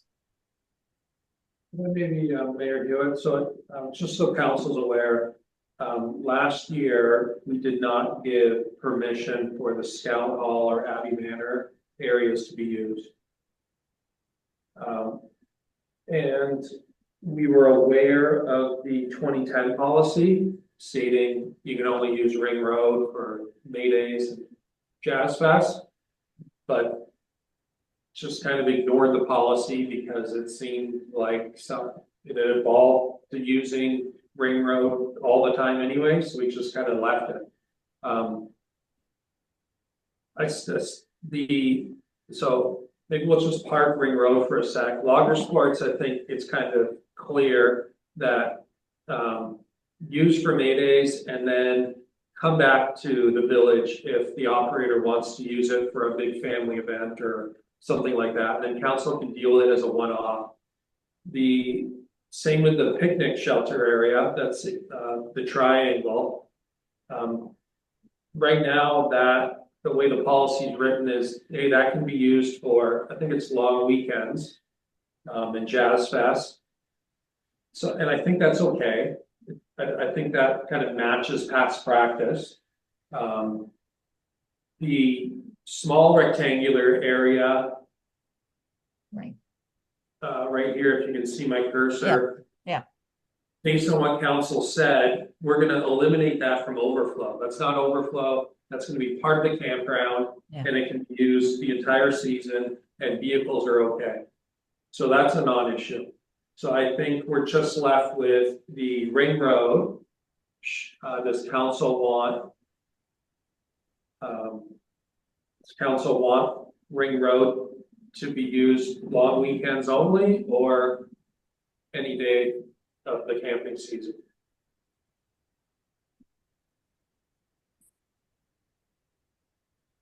Erica?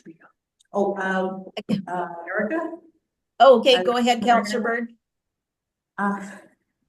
Uh, so my opinion is, let it go for this year, but, after the season has ended, then I would like to, restrict the Ring Road use to, long weekends.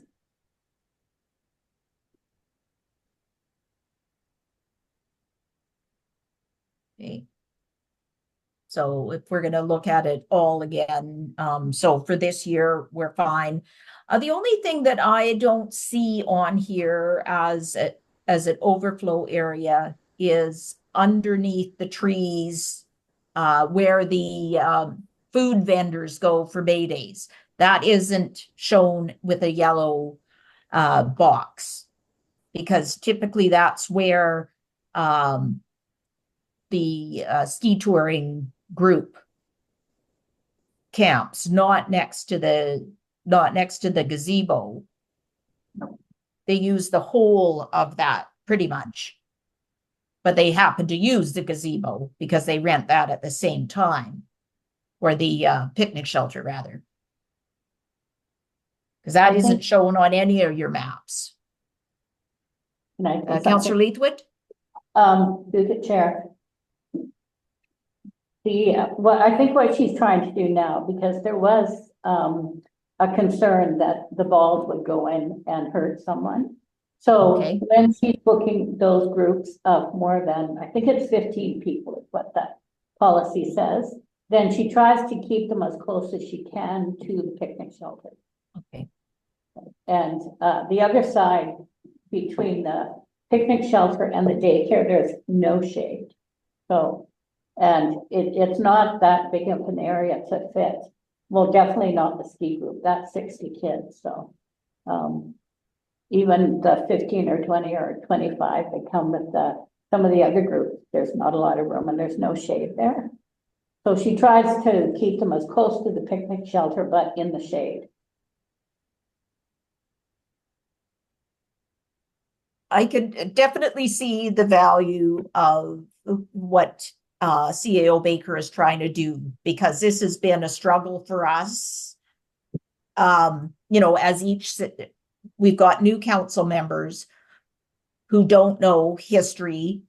So it should be enshrined in policy. So it's not, oh, I remember, and that it was handshake agreements or, one-off agreements made. We should have it in a policy so it's easy for everyone to follow and to understand. Not that, because like I said, council should be, maybe not having to vote. We should be able to allow staff to make some decisions. In my view, if we set good policy, then then staff could enact the policy and council can be informed, but not have to make a resolution for everything. Because if we had to do that for everyone we have agreements with, it could get cumbersome. But that's just my thought. I think the idea of going with a very well thought out policy, which is where staff was going, is the best way to go. So CO Baker, do you have the direction you need for tonight? Because we actually don't. Because we've been sort of all over the place. I think we're almost there. So, if I can just get direction on whether council is okay permitting this extra trailer for staff to live at the campground. Through the chair, Go ahead, Councillor Brown. if I understood Councillor Leithwood, they were paying for that extra trailer. So I would suggest that they continue to pay for that extra trailer as they have before in the past.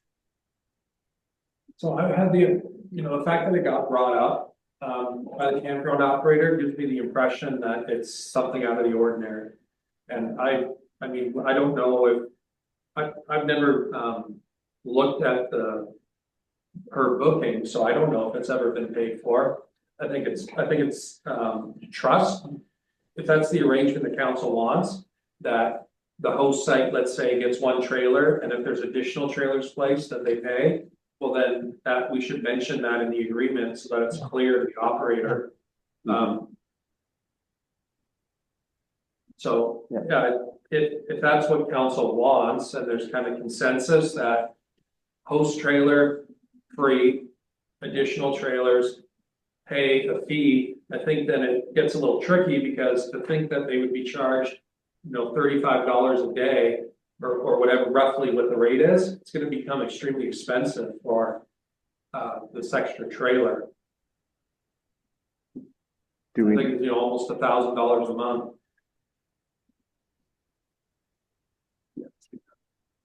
To the chair, Go ahead, Councillor Leithwood. I think what she paid was $1,000 for this season.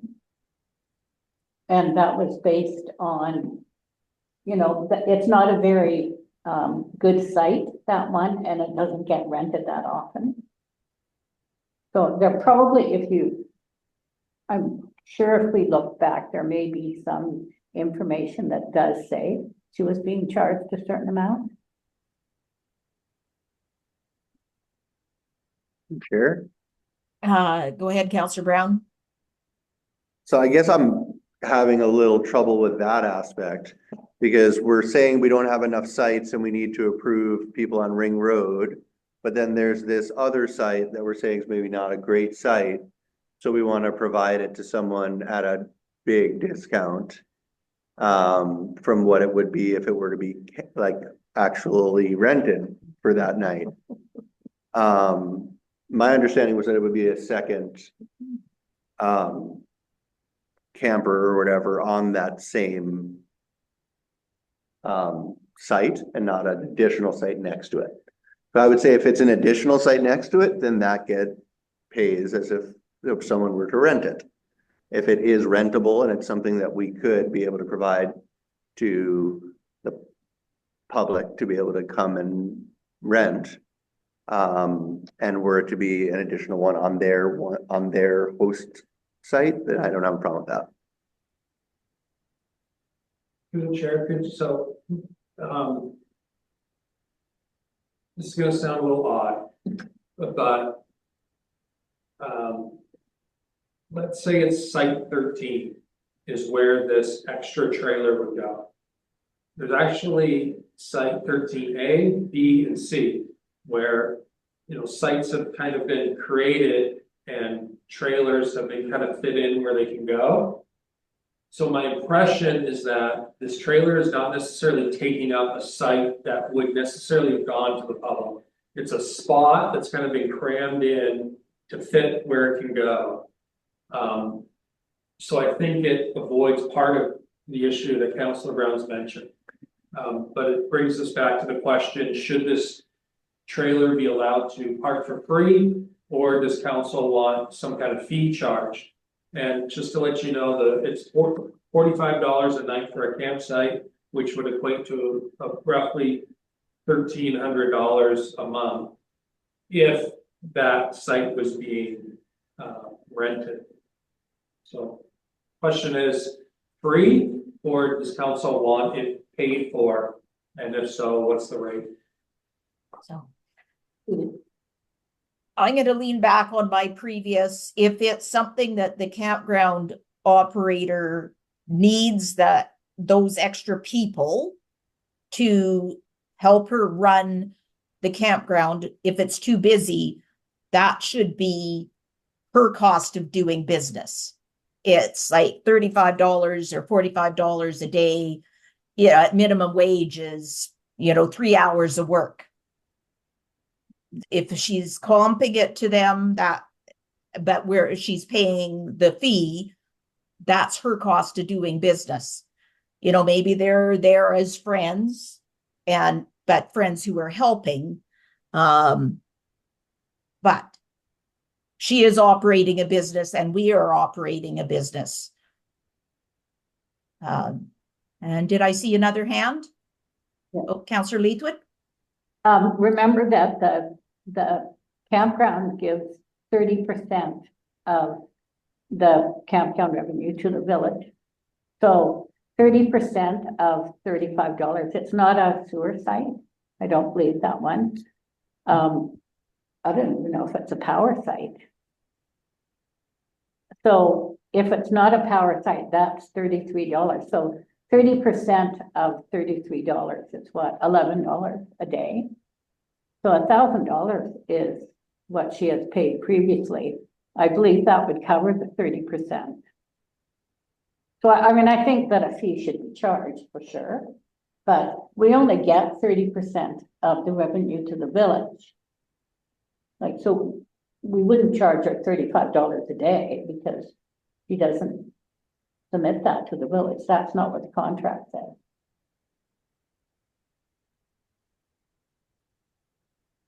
Through the chair, perhaps we could then just get consensus on this extra trailer will be charged the normal camping day rate. And as Councillor Leithwood's pointed out, we understand we're only going to get $10 or $11 potentially out of it per day, but they're going to be basically charged the camping rate by the sounds of it. And the campground operator only just remits what she has to remit. We don't. Okay, and so then my other question is, does council want the Scout Hall lot and Abbey Manor to be used as overflow camping at any time throughout the season? Or kind of on a one-off thing, maybe? No. And maybe I can go one step further and ask.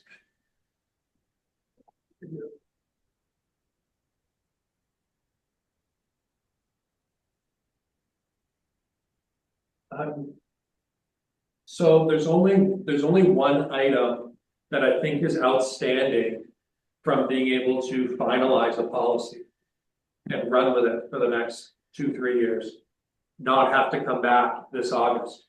So I'm going to see if it's possible to answer this one question. Councillor Bird said that she's all right with Ring Road being used for camping through the 2025 season. And there seemed to be consensus of council on that. And then she also stated that for 2026, she'd like it restricted to long weekends only. So the question is, how does the rest of council feel about Ring Road being used as overflow for long weekends only, 2026 moving forward? Councillor Brown? Through the chair, I would be in agreement that it would just be for Jazz Fest, May Days, whatever the few things were, and otherwise Ring Road would not be used after this season. So long weekends are okay? I think long weekends are okay, yeah. So Mayor, do you think it's possible to kind of get I don't know. We know what Councillor Bird and Brown are comfortable with. Maybe we can poll the rest of council. Okay, what are your thoughts, Councillor Lang? Well, I haven't seen a lot of traffic on the ring road other than for Jazz Fest and May Days. So that's when all the big RVs pull in. And I just think this is a non-issue. I just don't think there's a demand for that space. Weekends are fine, but the campground, I don't know what percentage of the time the campground's booked solid, but I don't think it's that often. You know, I think there's quite often space inside the campground. So weekends, special events, fine, but I just don't see it as an issue. Okay. So so you're in agreement with Councillors Bird and Brown? Correct. Okay. All right. And Councillor Leithwood? I think it's gonna, well, I know that she's got a lot of bookings this year. In fact, I think July's already booked. I believe our campground's gonna be really busy this year because people are choosing to not head south. And I think we have a popular campground and people come back every year, partly because of the host and partly because we have a beautiful campsite. So, you know, I am not opposed to using Ring Road at the campground operator's discretion. She only uses it when the campground is full, or if the unit is too big to get into the campground. So it's not used every night. It's used when the campground is full. So I'm okay with it being used anytime. So beyond the 2025 season? Yes. Okay. All right. So we had three people, three members of council who've agreed 2025, yes, but not beyond 2026. And I think we really do need to put this, you know, CAO Baker will put this in policy, and if we could bring back the final policy for review, because we did talk about a lot of things, and just to make sure that we're all comfortable with what was discussed and decided tonight. So, all right. Yeah. So is that good? Yeah, you kept with us long enough that you got us there. I should have just let you run that part because it was a late item. It was a little harder to manage. Yeah, thank you for your patience with me. Appreciate it. Oh, well, and your patience with us as we discussed it. So, do you need a motion, or just that perhaps the motion could be that that the CAO bring back the finalized policy to the next meeting? Is that too soon, or is that fine? No, that's perfect. All right. Okay. All right, based upon the discussions we have held tonight. Okay, can we have a motion to that effect? Based on tonight's discussions, that we'll have the policy come back to the May 13th meeting. Councillor Bird? I'll make the motion. Second. Second by Councillor Leithwood. Any further discussion? All those in favor? That motion is carried. Motion to adjourn. Then, yeah, that brings us to the end. So are you making that motion to adjourn, Councillor Brown? Am indeed. Okay, thank you. All in favor? Motion is carried. All right.